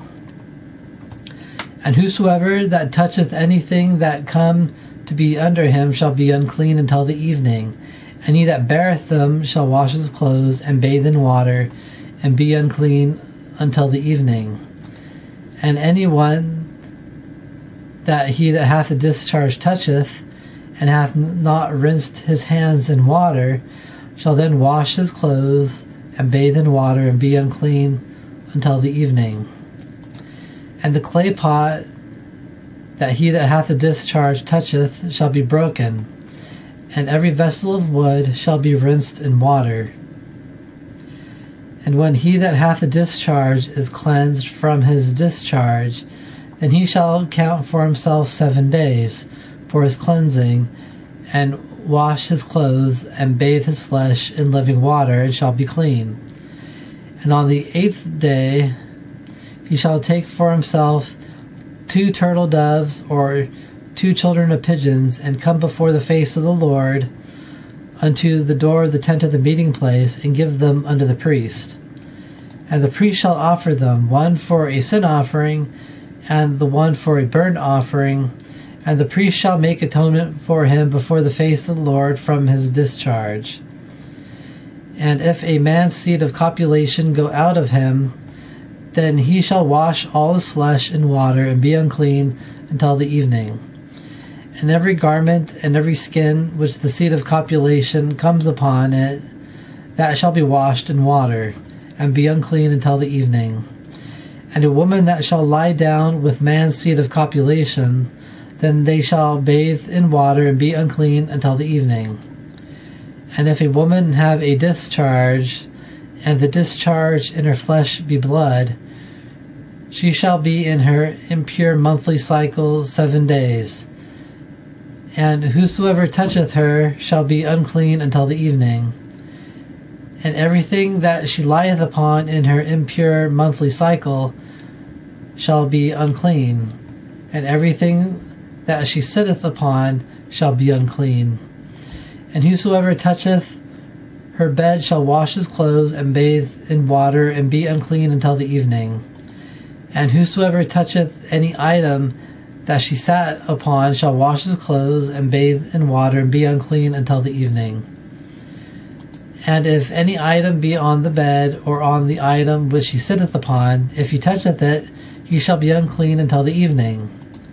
And if any man shall surely lie with her, and her impure monthly cycle come to be upon him, then he shall be unclean 7 days, and all the bed which he lieth upon shall be unclean. And if a woman surely hath a discharge of her blood many days, not in the time of her impure monthly cycle, or if it dischargeth over the time of her impure monthly cycle, all the days of the issue of her unclean discharge shall be as the days of her impure monthly cycle. She is unclean. All the bed which she lieth upon, all the days of her discharge, shall be unto her as the bed of her impure monthly cycle, and any item that she sitteth upon shall be unclean, as the uncleanness of her impure monthly cycle. And whosoever toucheth them shall be unclean, and shall wash his clothes, and bathe in water, and be unclean until the evening. And if she is cleansed from her discharge, then she shall count for herself 7 days, and afterwards she shall be clean. And on the 8th day she shall take for herself 2 turtle doves, or 2 children of pigeons, and bring them unto the priest to the door of the tent of the meeting place.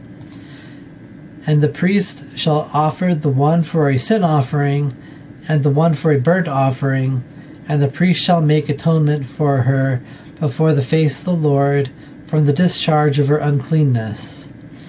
And ye shall separate the children of Israel from their uncleanness, that they die not in their uncleanness, when they defile my tabernacle that is in the midst of them. This is the law of a discharge, and whose seed of copulation goeth out from him, and is defiled with it, and of her that is sick in her impure monthly cycle, and of him that surely hath a discharge, for the man and for the woman, and for the man that lieth with her that is unclean.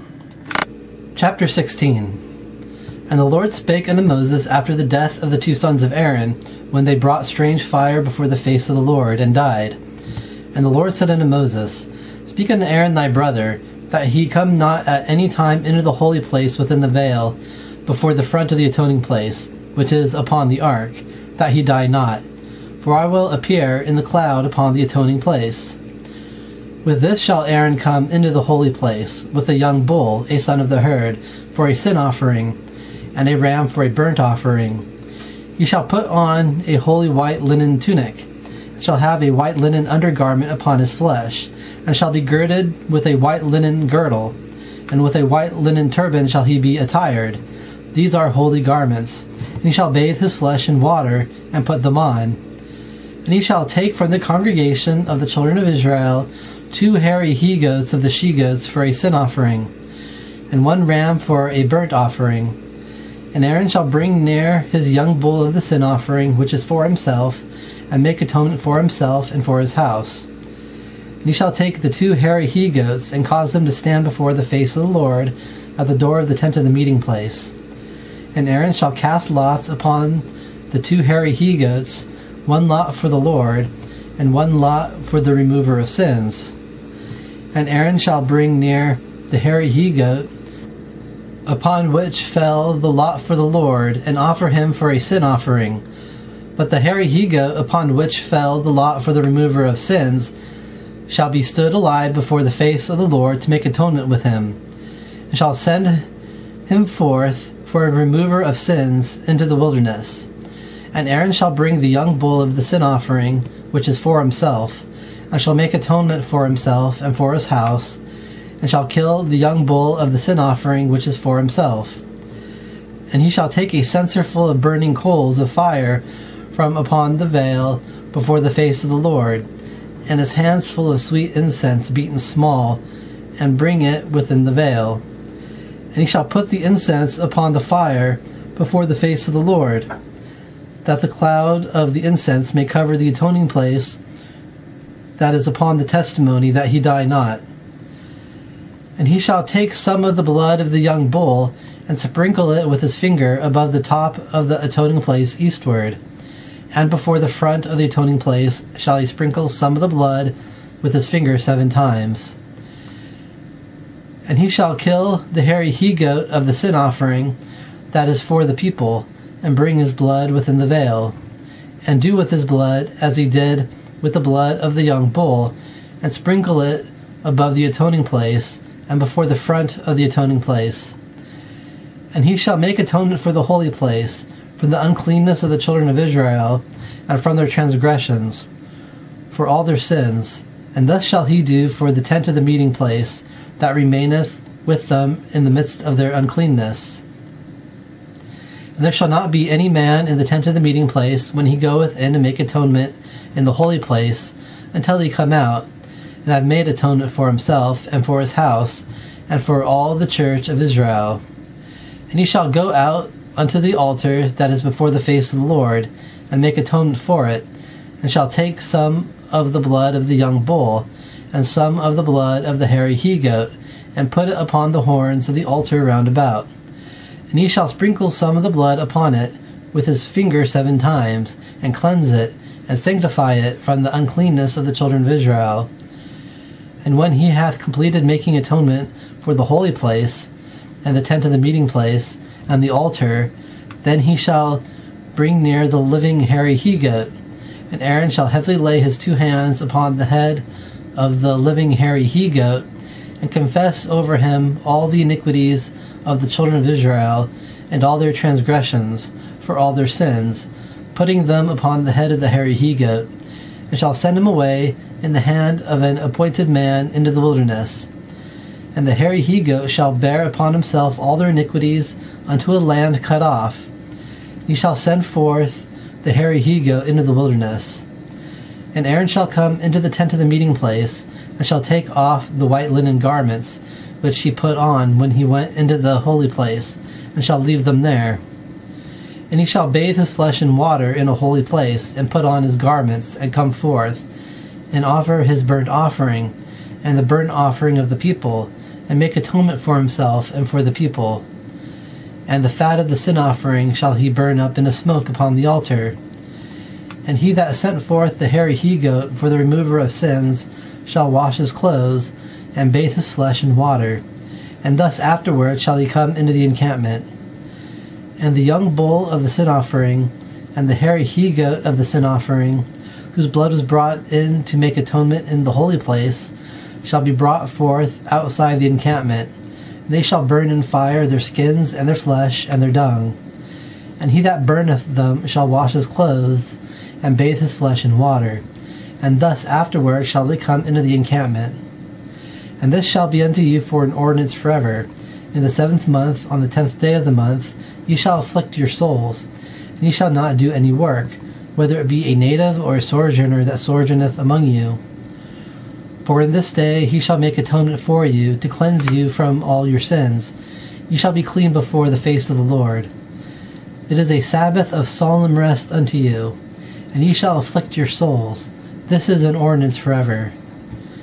And the priest, who shall be anointed, and who shall be ordained to minister in the office of a priest in the stead of his father, shall make the atonement, and shall put on the white linen garments, the holy garments. And he shall make atonement for the sanctuary, and for the tent of the meeting place.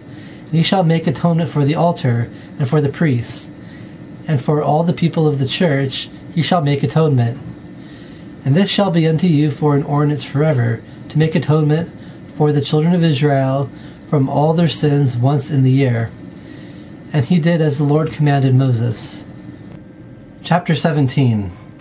And the Lord spoke unto Moses, saying, Speak unto Aaron and unto his sons, and unto all the children of Israel, and say unto them, This is the thing which the Lord hath commanded, saying, What man soever is from the house of Israel, or is from the sojourners which sojourn among you, that killeth a bull, or sheep, or goat in the encampment, or that killeth it outside of the encampment, and bringeth it not unto the door of the tent of the meeting place, to bring there an oblation unto the Lord, before the front of the tabernacle of the Lord, blood shall be imputed unto that man.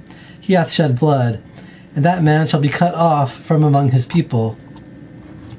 For the intent that the children of Israel may bring their sacrifices, which they are sacrificing, upon the face of the field, and bring them unto the Lord, unto the door of the tent of the meeting place, unto the priest, and sacrifice them for peace offerings unto the Lord. And the priest shall toss the blood upon the altar of the Lord at the door of the tent of the meeting place, and burn up in the smoke the fat for a sweet savor unto the Lord. And they shall not sacrifice their sacrifices unto the hairy he-goat idols, which they themselves have gone a whoring after. This shall be an ordinance forever unto them throughout their generations. And thou shalt say unto them, What man soever is from the house of Israel, or is from the sojourners which sojourn among you, that offereth a burnt offering or sacrifice, and bringeth it not unto the tower of the tent of the meeting place, to offer it unto the Lord, then that man shall be cut off from among his people. And what man soever is from the house of Israel, or is from the sojourners that sojourn among you, that eateth any blood, I will then set my face against that soul that eateth blood, and will cut him off from among his people. For the soul of the flesh is in its blood, and I have given it to you upon the altar to make atonement for your souls. For it is the blood that shall make atonement with the soul. For this reason I said unto the children of Israel, Not any soul from among you shall eat blood, and the sojourner that sojourneth among you shall not eat blood. And what man soever is from the house of Israel, or is from the sojourners that sojourn among you, which hunteth and catcheth any animal or bird that may be eaten, you shall then pour out its blood, and cover it with dust. For the soul of all flesh is its blood is for its soul. And I said unto the children of Israel, You shall not eat the blood of any flesh, for the soul of all flesh is its blood. Whosoever eateth it shall be cut off. And any soul that eateth that which died of itself, or that which was torn by animals, whether a native or a sojourner, he shall then wash his clothes, and bathe in water, and be unclean until the evening. Then shall he be clean. But if he shall not wash his clothes, nor bathe his flesh in water, then he shall bear his iniquity. Chapter 18. And the Lord spoke unto Moses, saying, Speak unto the children of Israel, and say unto them, I am the Lord your God. As the works of the land of Egypt are, in which ye dwelt, ye shall not do. And as the works of the land of Canaan are, into which I bring you, ye shall not do. And ye shall not walk in their ordinances. Ye shall do my judgments and keep my ordinances, to walk in them. I am the Lord your God. And ye shall keep my ordinances and my judgments, which if a man do, he shall then live through them. I am the Lord. No man whatsoever shall approach to any that are the flesh of his flesh to uncover their nakedness. I am the Lord. The nakedness of thy father or the nakedness of thy mother shalt thou not uncover. She is thy mother. Thou shalt not uncover her nakedness. The nakedness of the wife of thy father shalt thou not uncover. It is the nakedness of thy father. The nakedness of thy sister, the daughter of thy father, or daughter of thy mother, born of home, or born outside, thou shalt not uncover their nakedness. The nakedness of the daughter of thy son, or of the daughter of thy daughter, thou shalt not uncover their nakedness, for they are thine own nakedness. The nakedness of the daughter of the wife of thy father, begotten of thy father, she is thy sister, thou shalt not uncover her nakedness. The nakedness of the sister of thy father shalt thou not uncover, she is the flesh of thy father. The nakedness of the sister of thy mother shalt thou not uncover, for she is the flesh of thy mother. The nakedness of the brother of thy father shalt thou not uncover. Thou shalt not approach to his wife, she is thine aunt. The nakedness of thy daughter-in-law shalt thou not uncover, she is the wife of thy son. Thou shalt not uncover her nakedness.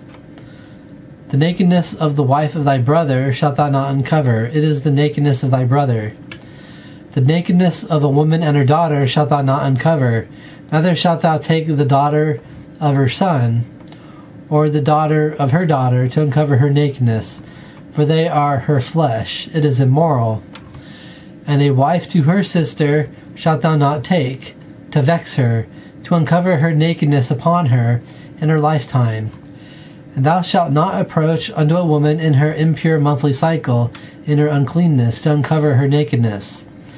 And thou shalt not have intercourse with the wife of thy neighbor, to defile thyself with her.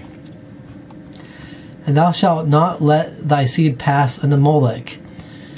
And thou shalt not profane the name of thy God. I am the Lord.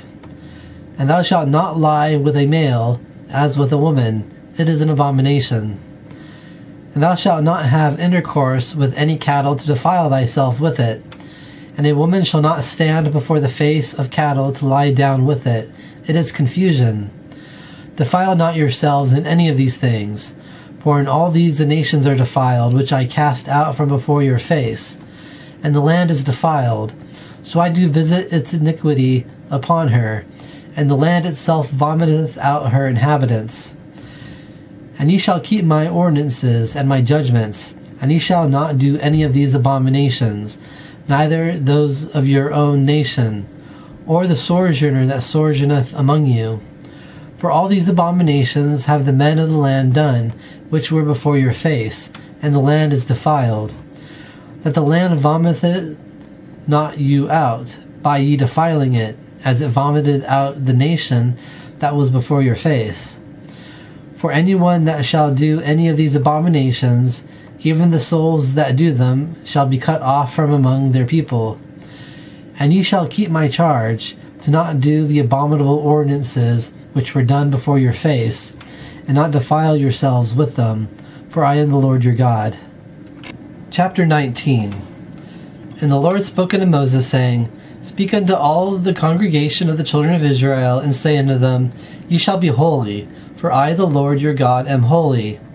Every one shall fear his mother and his father, and keep my Sabbaths. I am the Lord your God. Turn ye not unto the idols, and make ye not for yourselves molten gods. I am the Lord your God. And if ye sacrifice a sacrifice of peace offerings unto the Lord, ye shall sacrifice it for your acceptance. It shall be eaten the same day ye sacrifice it, and on the next day. And if any remain until the third day, it shall be burnt in the fire. And if it be eaten at all on the third day, it is abominable. it shall not be accepted. And he that eateth it, he shall bear his iniquity, because he hath profaned the hallowed thing of the Lord, and that soul shall be cut off from his people. And when ye reap the harvest of your land, thou shalt not wholly reap the corner of thy field, and thou shalt not gather the gleaning of thy harvest. Thou shalt not glean thy vineyard, thou shalt not gather the fallen grapes of thy vineyard. Thou shalt leave them for the poor and for the sojourner. I am the Lord your God. Ye shall not steal, and ye shall not deal falsely, and ye shall not lie one to another. And ye shall not swear by my name falsely. Thou shalt not profane the name of thy God. I am Jehovah. Thou shalt not oppress thy neighbor, neither rob him. The wages of him that is hired shall not abide with thee all night until the morning. Thou shalt not curse the deaf, and thou shalt not put a stumbling block before the blind. And thou shalt fear thy God. I am the Lord. Ye shall do no unrighteousness in judgment. Thou shalt not respect the person of the poor, nor honor the person of the great. In righteousness shalt thou judge thy neighbor. Thou shalt not go slandering among thy people. Thou shalt not stand against the blood of thy neighbor. I am the Lord. Thou shalt not hate thy brother in thine heart. Thou shalt surely rebuke thy neighbor, that thou bear not sin concerning him. Thou shalt not avenge, nor bear any grudge against the children of thy people, but thou shalt love thy neighbor as thyself. I am the Lord. Ye shall keep my ordinances. Thou shalt not interbreed thy cattle with two kinds. Thou shalt not sow thy field with two kinds. And no clothing of two kinds of mixed fabric shall come upon thee. And if a man lieth with a woman to have intercourse, and she is a maidservant betrothed to a man, and not fully redeemed, or freedom was not given to her, there shall be an inquisition. They shall not be put to death because she was not free. And he shall bring his trespass offering unto the Lord under the door of the tent of the meeting place, a ram for a trespass offering. And the priest shall make atonement for him with the ram of the trespass offering before the face of the Lord, for a sin which he hath sinned. And the sin which he hath sinned shall be forgiven to him. And when ye enter into the land, and shall have planted all manner of trees for food, then ye shall circumcise its uncircumcised fruit 3 years, shall it be unto you uncircumcised. It shall not be eaten. And in the 4th year all its fruit shall be holy, a praise to the Lord. And in the 5th year shall ye eat of the fruit of it, that it may increase unto you its produce. I am the Lord your God. Ye shall not eat anything upon the blood. Ye shall not use soothsayers, and ye shall not practice foretelling. Ye shall not strike off the corners of your heads, and thou shalt not mar the corners of thy beard. And ye shall not make cuttings for a dead soul in your flesh, and ye shall not tattoo marks upon you. I am the Lord. Thou shalt not profane thy daughter to cause her to be a whore, that the land fall not to whoredom, and the land become full of immorality. You shall keep my Sabbaths and reverence my sanctuary. I am the Lord. Ye shall not turn to mediums, neither to the spiritualists. Ye shall not seek after them to be defiled by them. I am the Lord your God. Thou shalt rise up before the face of the hoary-headed, and honor the face of the elderly, and fear thy God. I am the Lord. And if a sojourner sojourn with thee in your land, ye shall not oppress him. The sojourner that sojourns with you shall be unto you as a native among you, and thou shalt love him as thyself. For you were sojourners in the land of Egypt. I am the Lord your God. You shall do no injustice in judgment, in measurement, in weight, or in volume. Just balances, just weights, a just ephah, and a just hin shall ye have for yourselves. I am the Lord your God, which brought you forth from the land of Egypt. And ye shall keep all my ordinances and all my judgments, and do them. I am the Lord. Chapter 20. And the Lord spoke unto Moses, saying, Thou shalt say to the children of Israel, What man soever is from the children of Israel, or is from the sojourners that sojourn in Israel, that giveth any one from his seed unto Moloch, he shall surely be put to death. The people of the land shall stone him with stones. And I will set my face against that man, and will cut him off from among his people, because he hath given of his seed unto Moloch, for the intent of defiling my sanctuary, and to profane my holy name. And if the people of the land shall surely hide their eyes from that man, when he giveth of his seed unto Moloch, to not kill him, then I will set my face against that man, and against his family, and will cut him off, and all that go a-whoring after him, to go a-whoring after Moloch from among their people. And the soul that shall turn to the mediums and to the spiritualists to go a-whoring after them, I will also set my face against that soul, and will cut him off from among his people. And sanctify yourselves, and be ye holy, for I am the Lord your God. And ye shall keep my ordinances, and do them. I am the Lord who sanctifieth you. Indeed, what man soever that shall curse his father or his mother shall surely be put to death. He hath cursed his father or his mother, his blood is upon him. And the man that shall commit adultery with the wife of a man, that shall commit adultery with the wife of his neighbor, the adulterer and the adulteress shall surely be put to death. And the man that shall lie with the wife of his father hath uncovered the nakedness of his father. The two of them shall surely be put to death. Their blood is upon them. And the man that shall lie with his daughter-in-law, the two of them shall surely be put to death. They have wrought confusion. Their blood is upon them. And the man that shall lie with a male, as he lieth with a woman, the two of them have committed an abomination. They shall surely be put to death. Their blood is upon them. And the man that shall take a woman and her mother, it is immoral. They shall be burnt with fire, both he and they. And there shall be no immorality in the midst of you. And the man that shall lie to have intercourse with cattle, ye shall surely be put to death, and ye shall slay the beast. And the woman that shall approach unto any cattle to lie down with it, thou shalt also kill the woman and the cattle. They shall surely be put to death. Their blood is upon them.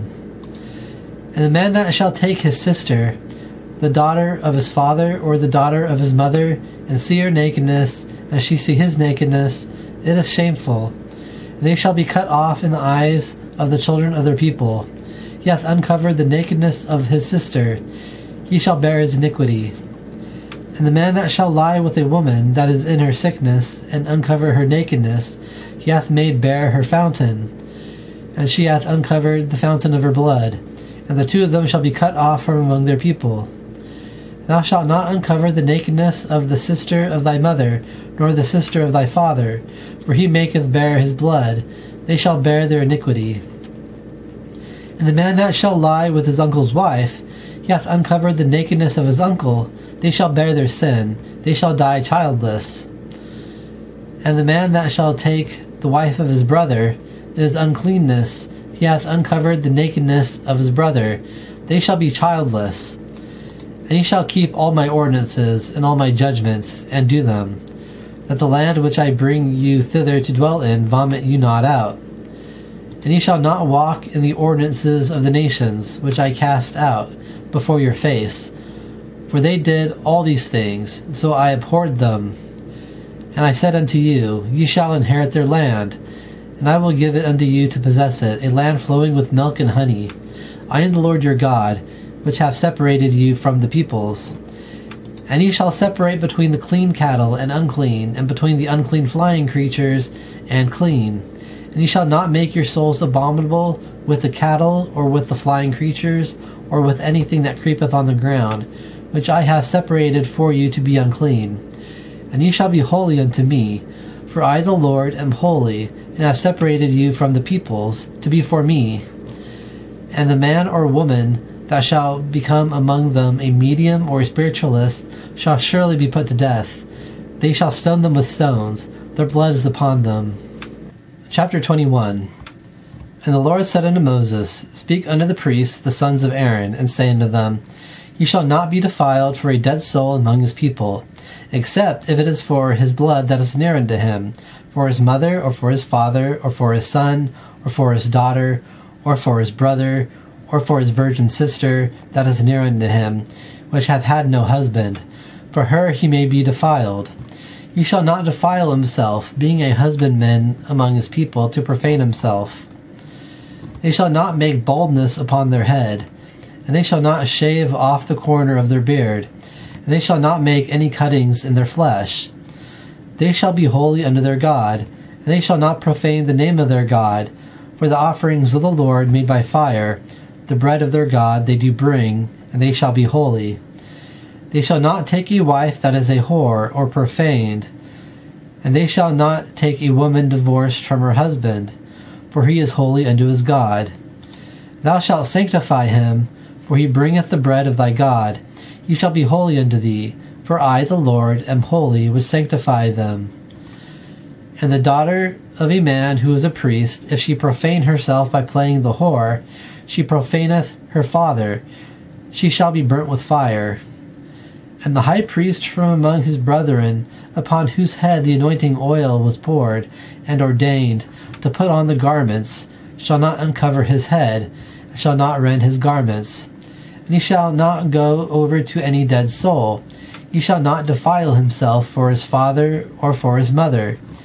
He shall not go forth upon the sanctuary, and he shall not profane the sanctuary of his God, for the consecration of the anointing oil of his God is upon him. I am the Lord. And he shall take a wife in her virginity.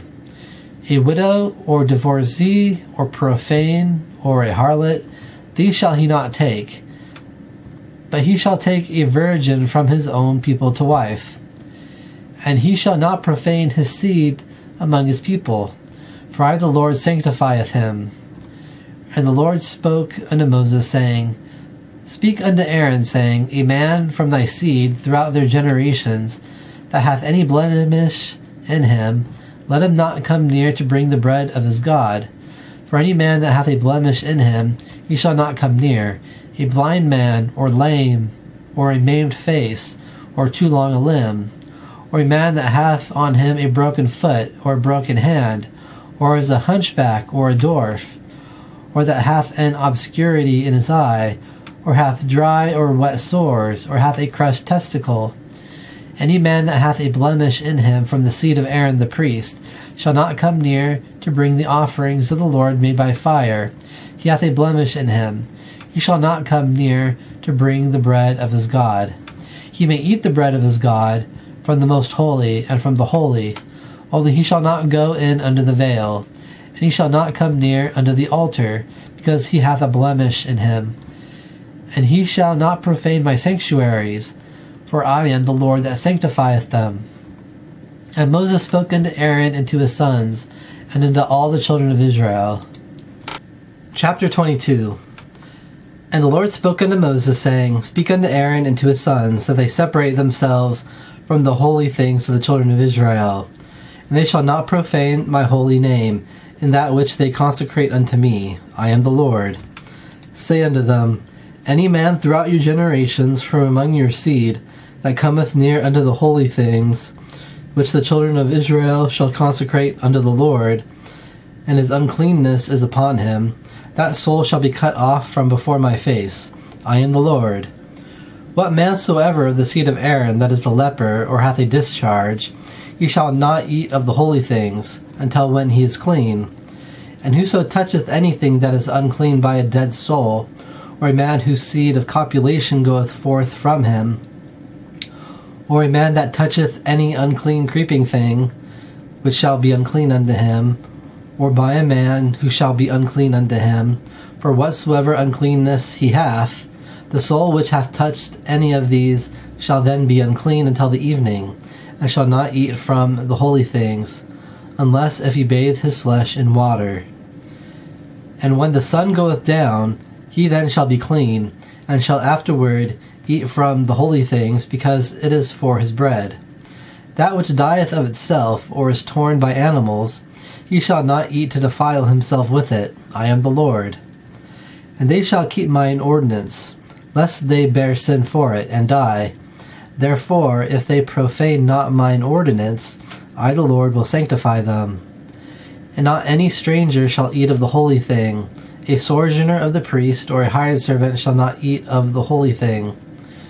But if the priest shall buy a soul with his silver, he shall eat of it, and those that are born in his house, they shall eat of his bread. But if the daughter of a priest be married unto a stranger, she shall not eat of the offering of the holy things.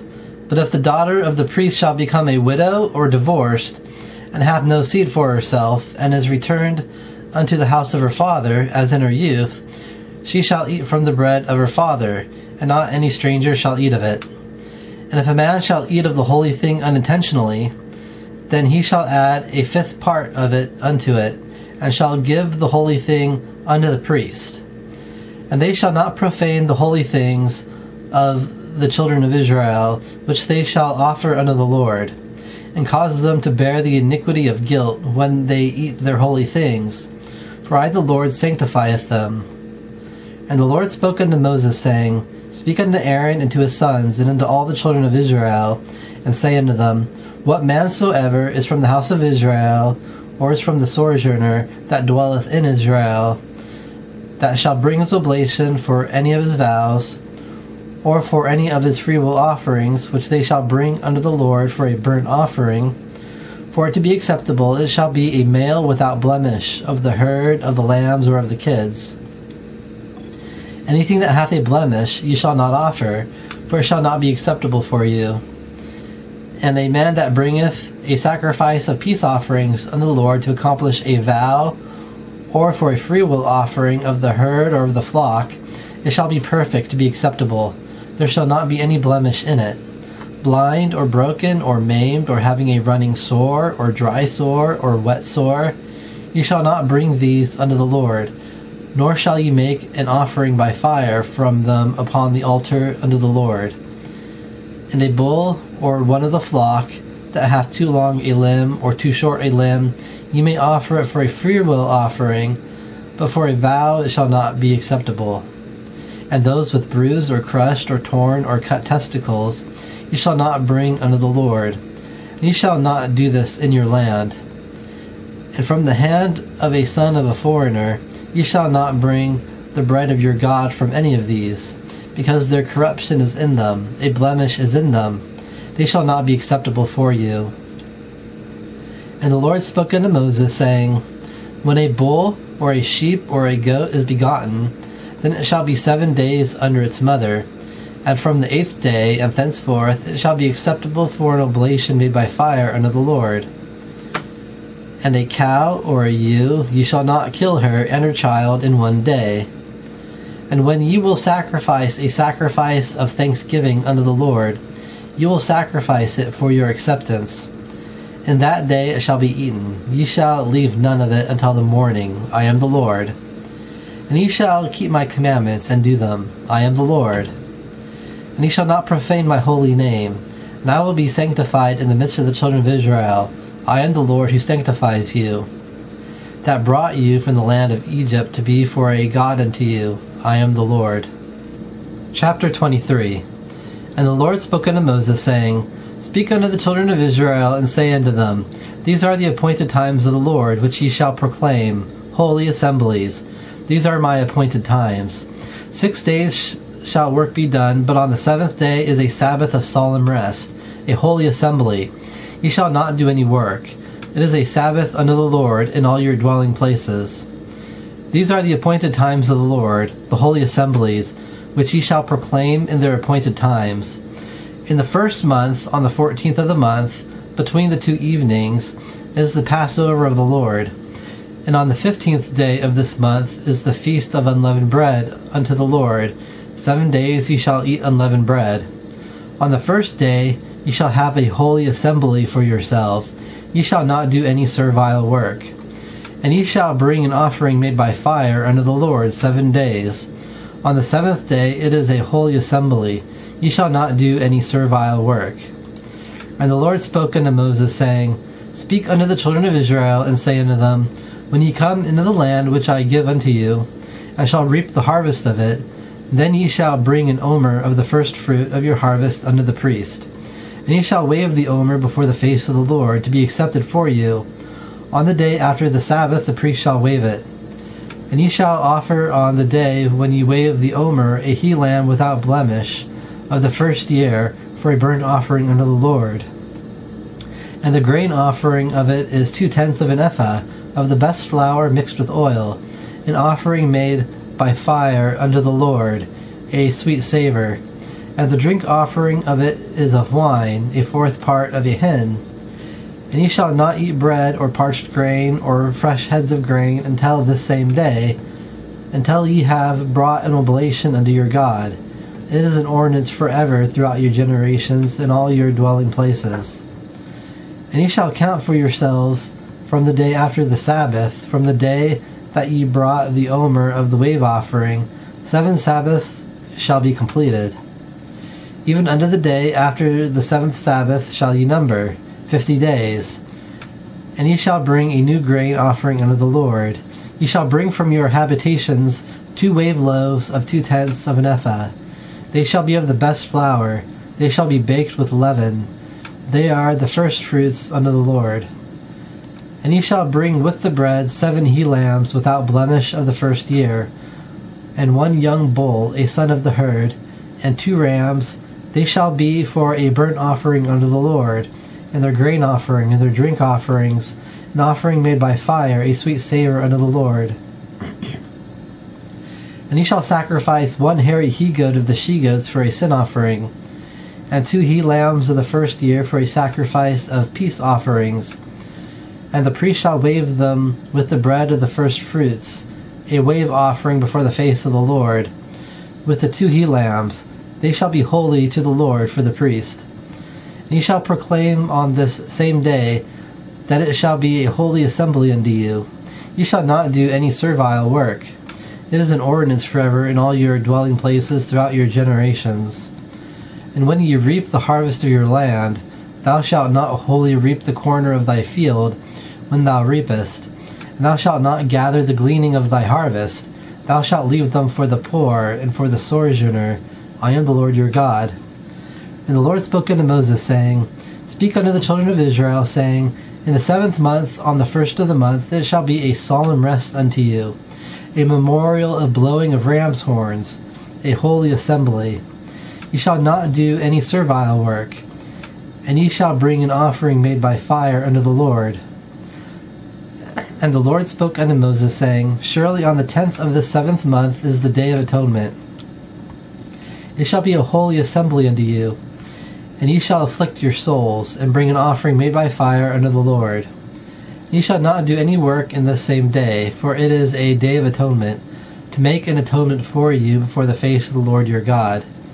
For any soul that shall not be afflicted on this same day shall then be cut off from among his people.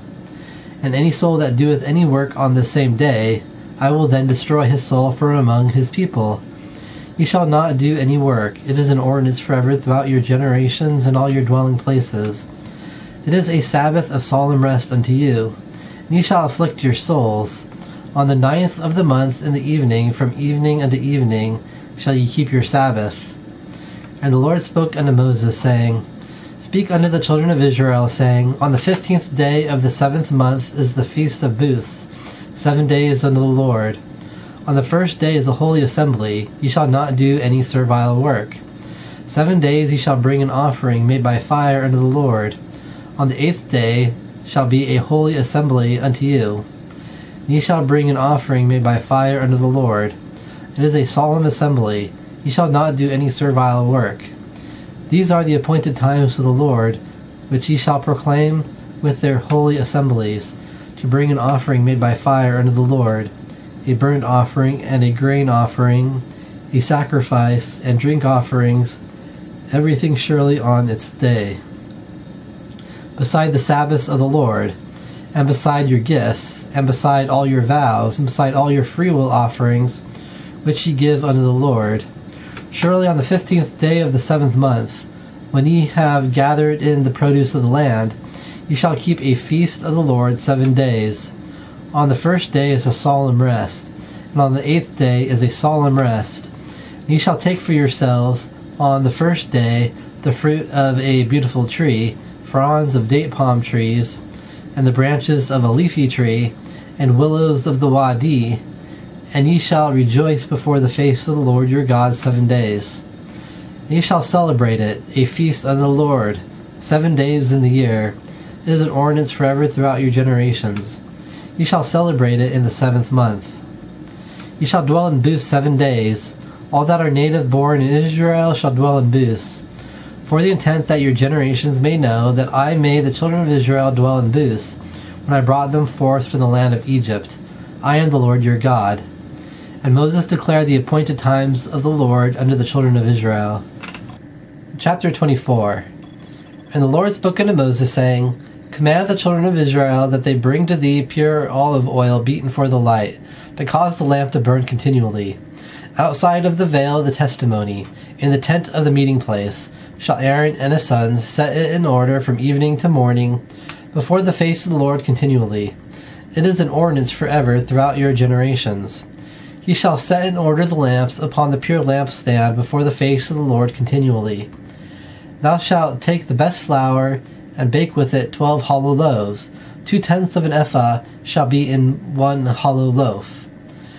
And thou shalt set them in 2 rows, 6 on a row, upon the pure table before the face of the Lord.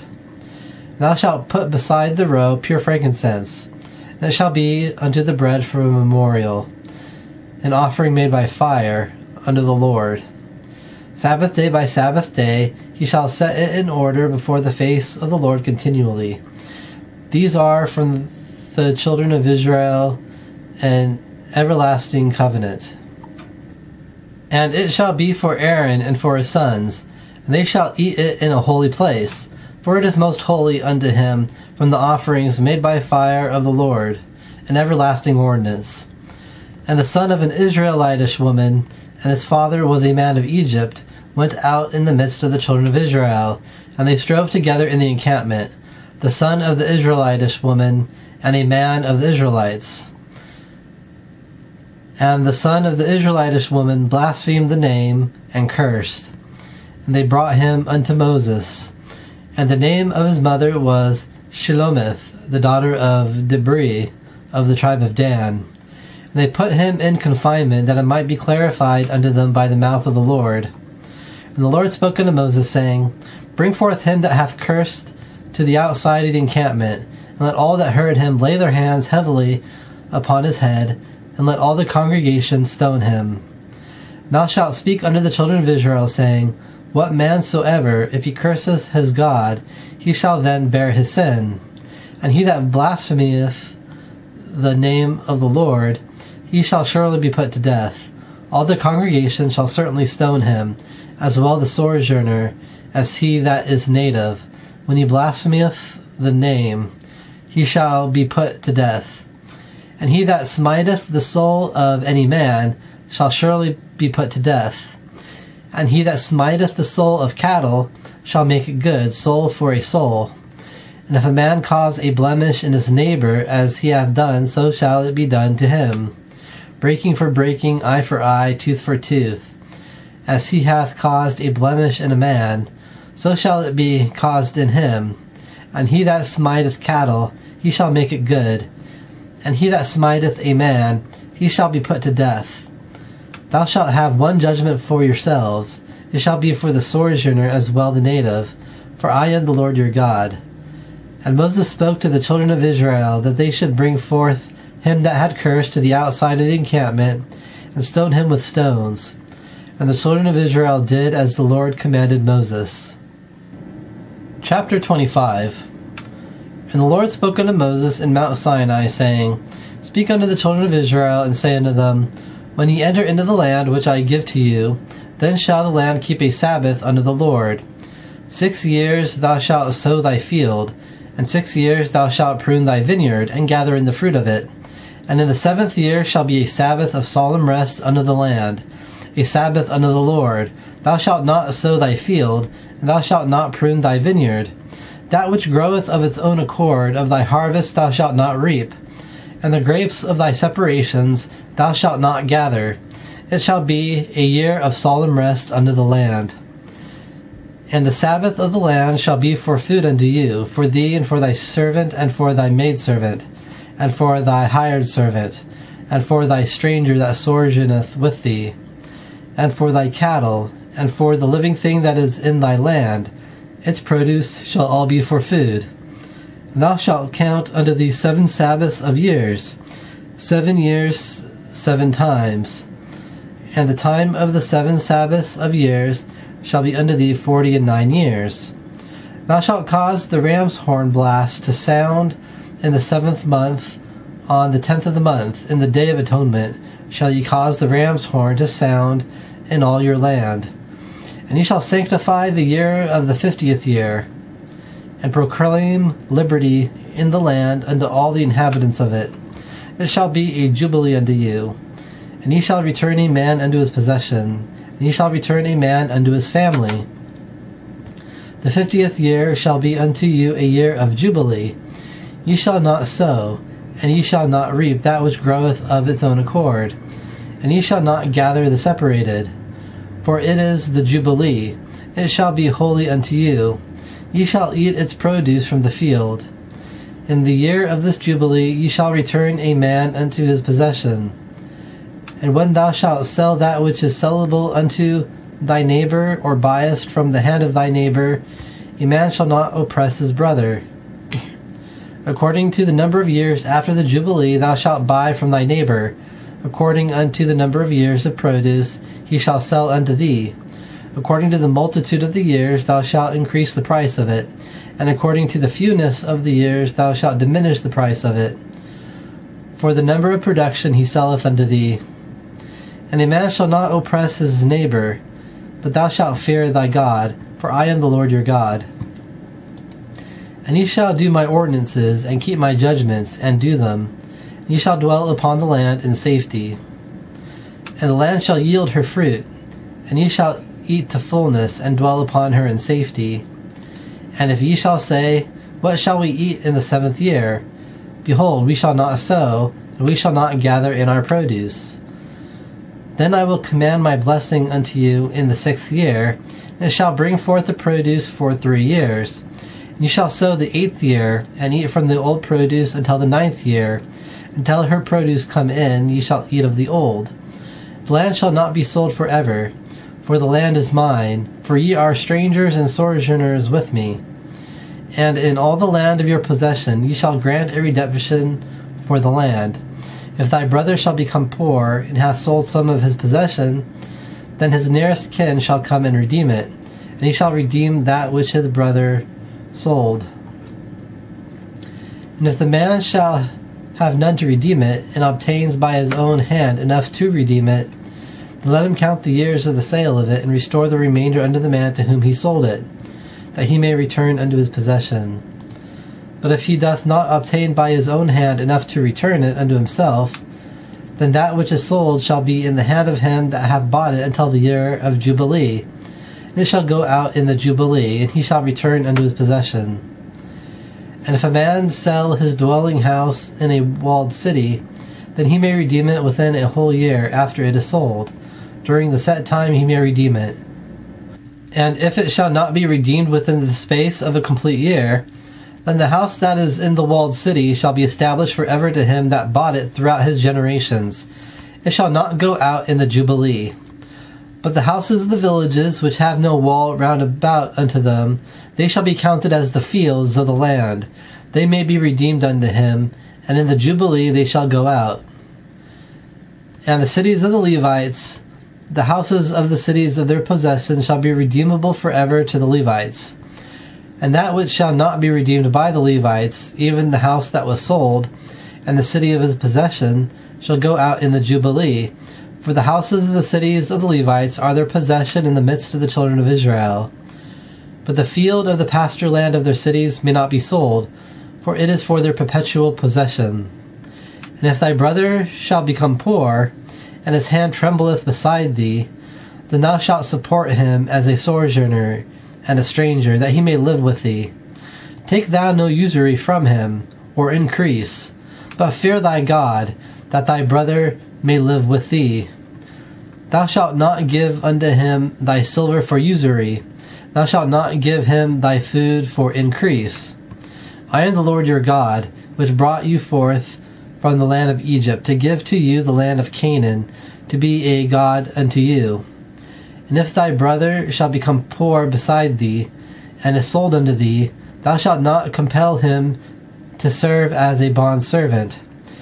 He shall be with thee as a hired servant, as a stranger. He shall serve thee until the year of Jubilee. Then he shall depart from thee, himself and his children with him, and shall return unto his family, and unto the possession of his fathers shall he return. For they are my servants, which I brought forth from the land of Egypt. They shall not be sold as bondservants. Thou shalt not rule over him with cruelty, but shalt fear thy God. And thy servant and thy maidservant, which thou shalt have for thyself, shall be from the Gentiles that are round about you. From them ye may buy a servant or a maidservant. And also from the children of the strangers that sojourn with you.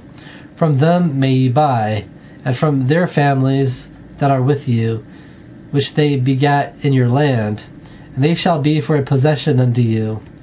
And ye may take them as an inheritance for your children after you, to inherit for a possession forever. They shall be your servants. But over your brethren, the children of Israel, a man shall not rule over his brother with cruelty.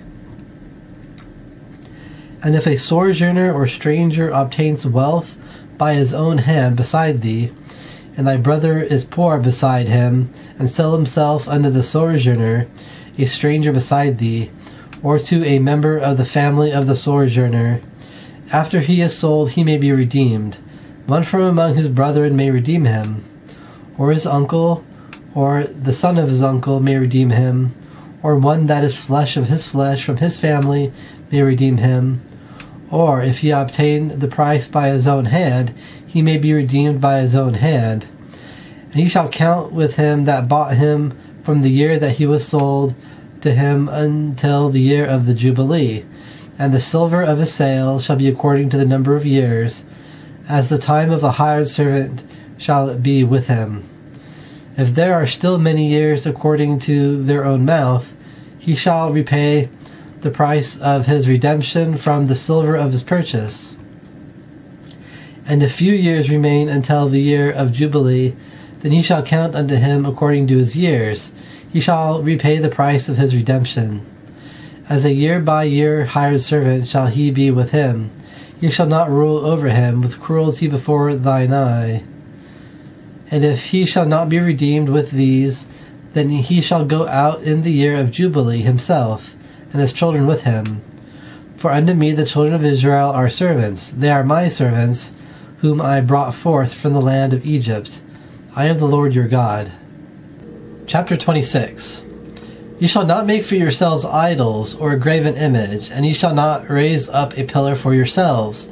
And ye shall not set up an image of stone in your land, to bow down unto it, for I am the Lord your God.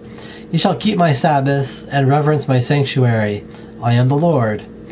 If ye shall walk in my ordinances, and shall keep my commandments, and do them, then I will give you rains in their season, and the land shall yield her produce, and the trees of the field shall yield its fruit. And the threshing shall reach unto the vintage for you, and the vintage shall reach unto the sowing time.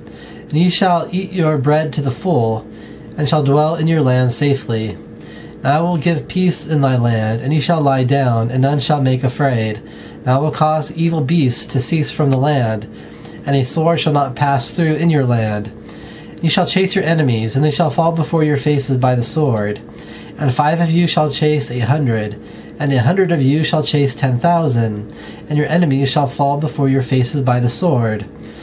And I will turn unto you, and make you fruitful, and make you many, and fulfill my covenant with you.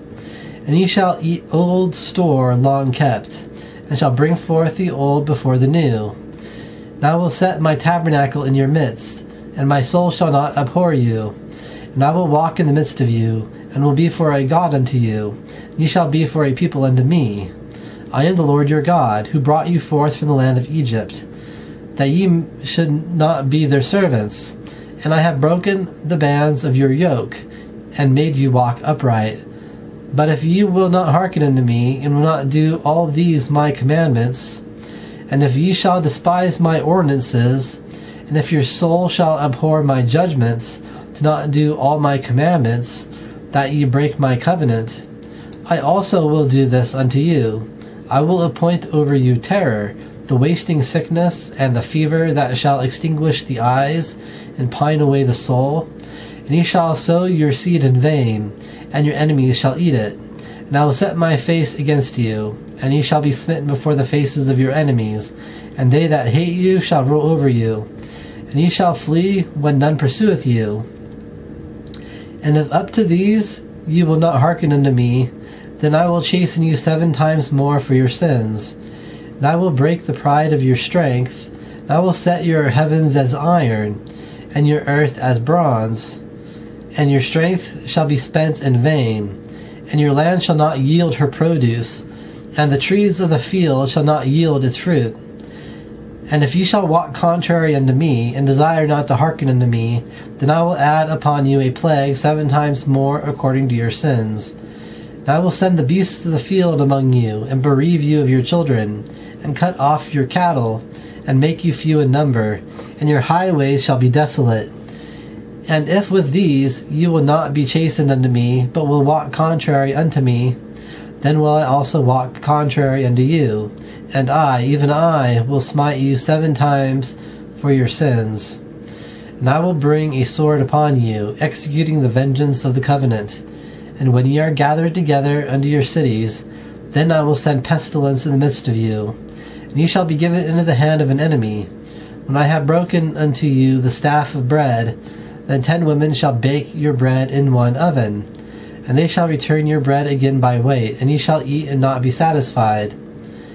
And if with this you will not hearken unto me, but walk contrary unto me, then I will walk contrary unto you in a rage, and I, even I, will chasten you 7 times for your sins.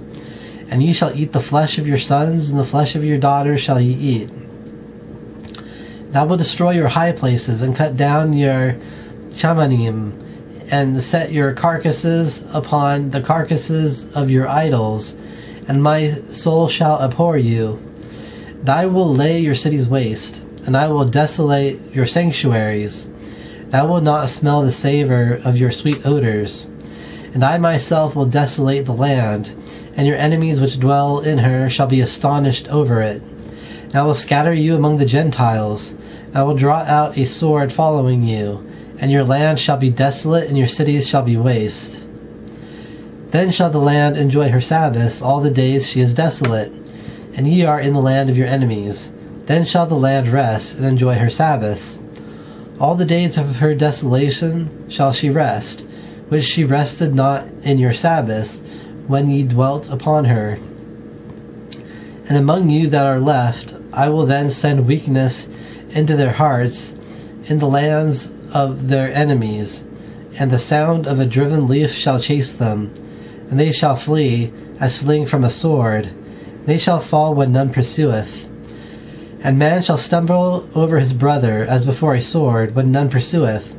And ye shall not be able to stand by yourselves before the faces of your enemies. And ye shall perish among the Gentiles, and the land of your enemies shall eat you up. And they that are left among you shall rot away in their iniquity in the lands of your enemies, and also in the iniquities of their fathers, which are with them, shall they rot away.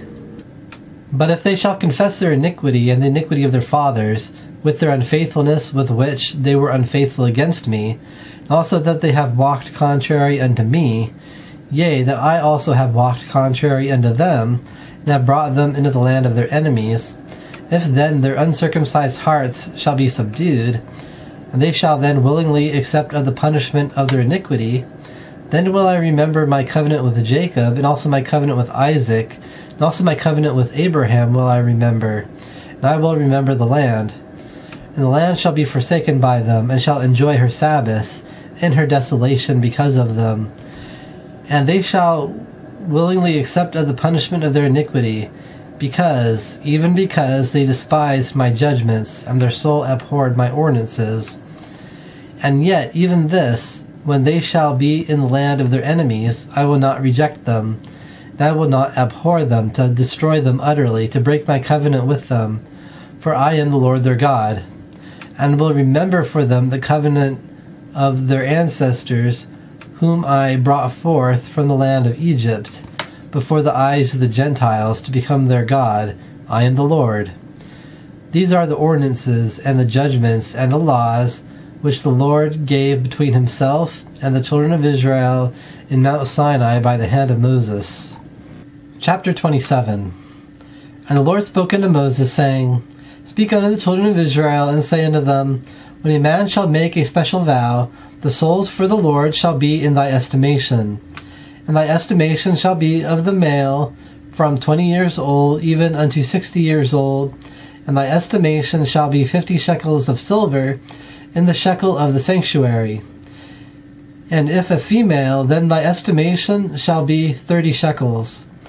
And if it be from 5 years old even unto 20 years old, then thy estimation shall be of the male 20 shekels, and for the female 10 shekels. And if from a month old even unto 5 years old, then thy estimation shall be of the male 5 shekels of silver, and for the female thy estimation shall be 3 shekels of silver. And if from 60 years old and above, if a male, then thy estimation shall be 15 shekels, and for the female 10 shekels. And if he is too poor for thy estimation, then he himself shall stand before the face of the priest, and the priest shall estimate him according to the mouth of him that vowed. That which he is able to obtain by his own hand shall the priest estimate him. And if it is of cattle, that they may bring from an oblation unto the Lord, all that he shall give from these unto the Lord shall be holy. He shall not alter it, nor change it, a good for a bad, or a bad for a good. And if he shall surely change cattle for cattle, then it and the changed of it shall be holy. And if it be of any unclean cattle, which they do not bring from an oblation unto the Lord, then he shall present the cattle before the face of the priest. And the priest shall estimate it, whether it be good or bad. As thou, the priest, estimatest it, so shall it be. And if he will surely redeem it, then he shall add a 5th part of it unto thy estimation. And when a man shall consecrate his house as holy unto the Lord, then the priest shall estimate it, whether it be good or bad. As the priest shall estimate it, so shall it stand. And if he that consecrated it will redeem his house, then he shall add the 5th part of the silver of thy estimation unto it, and it shall be for him.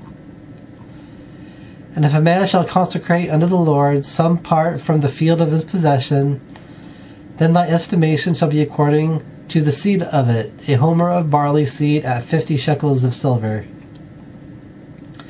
If he consecrate his field from the year of the Jubilee, according to thy estimation it shall stand. But if he consecrate his field after the Jubilee, then the priest shall count unto him the silver according to the opening of the years that remain, until the year of the Jubilee, and it shall be deducted from thy estimation. And if he shall surely redeem the field, he that consecrated it, then he shall add a 5th part of the silver of thy estimation unto it, and it shall be established to him. And if he will not redeem the field, and if he have sold the field to another man, it shall not be redeemed any more. But the field, when it goeth out in the Jubilee, shall be holy unto the Lord, as a field devoted. It shall be for the priest, his possession.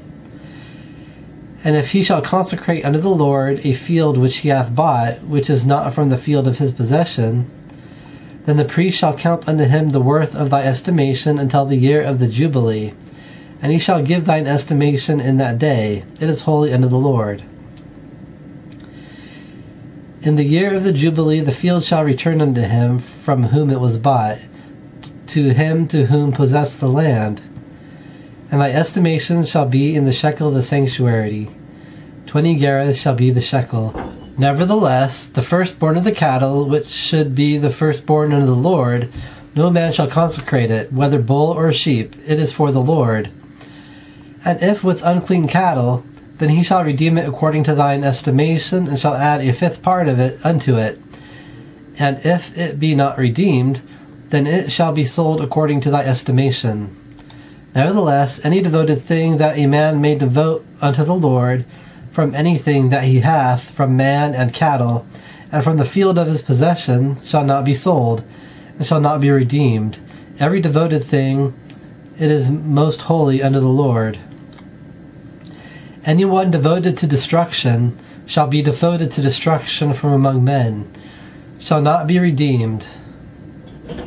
He shall surely be put to death. And all the tithe of the land, from the seed of the land, from the fruit of the tree, is for the Lord. It is holy unto the Lord. And if a man will surely redeem something from his tithes, he shall add unto it a fifth part of it. And all the tithe of the herd and of the flock, all that passeth under the rod, the tenth shall be holy unto the Lord. He shall not search whether it be good or bad, and he shall not change it. And if he shall surely change it, then it and the changed of it shall be holy, it shall not be redeemed. These are the commandments which the Lord commanded Moses for the children of Israel in Mount Sinai. End of the third book of Moses, known as the Book of Leviticus.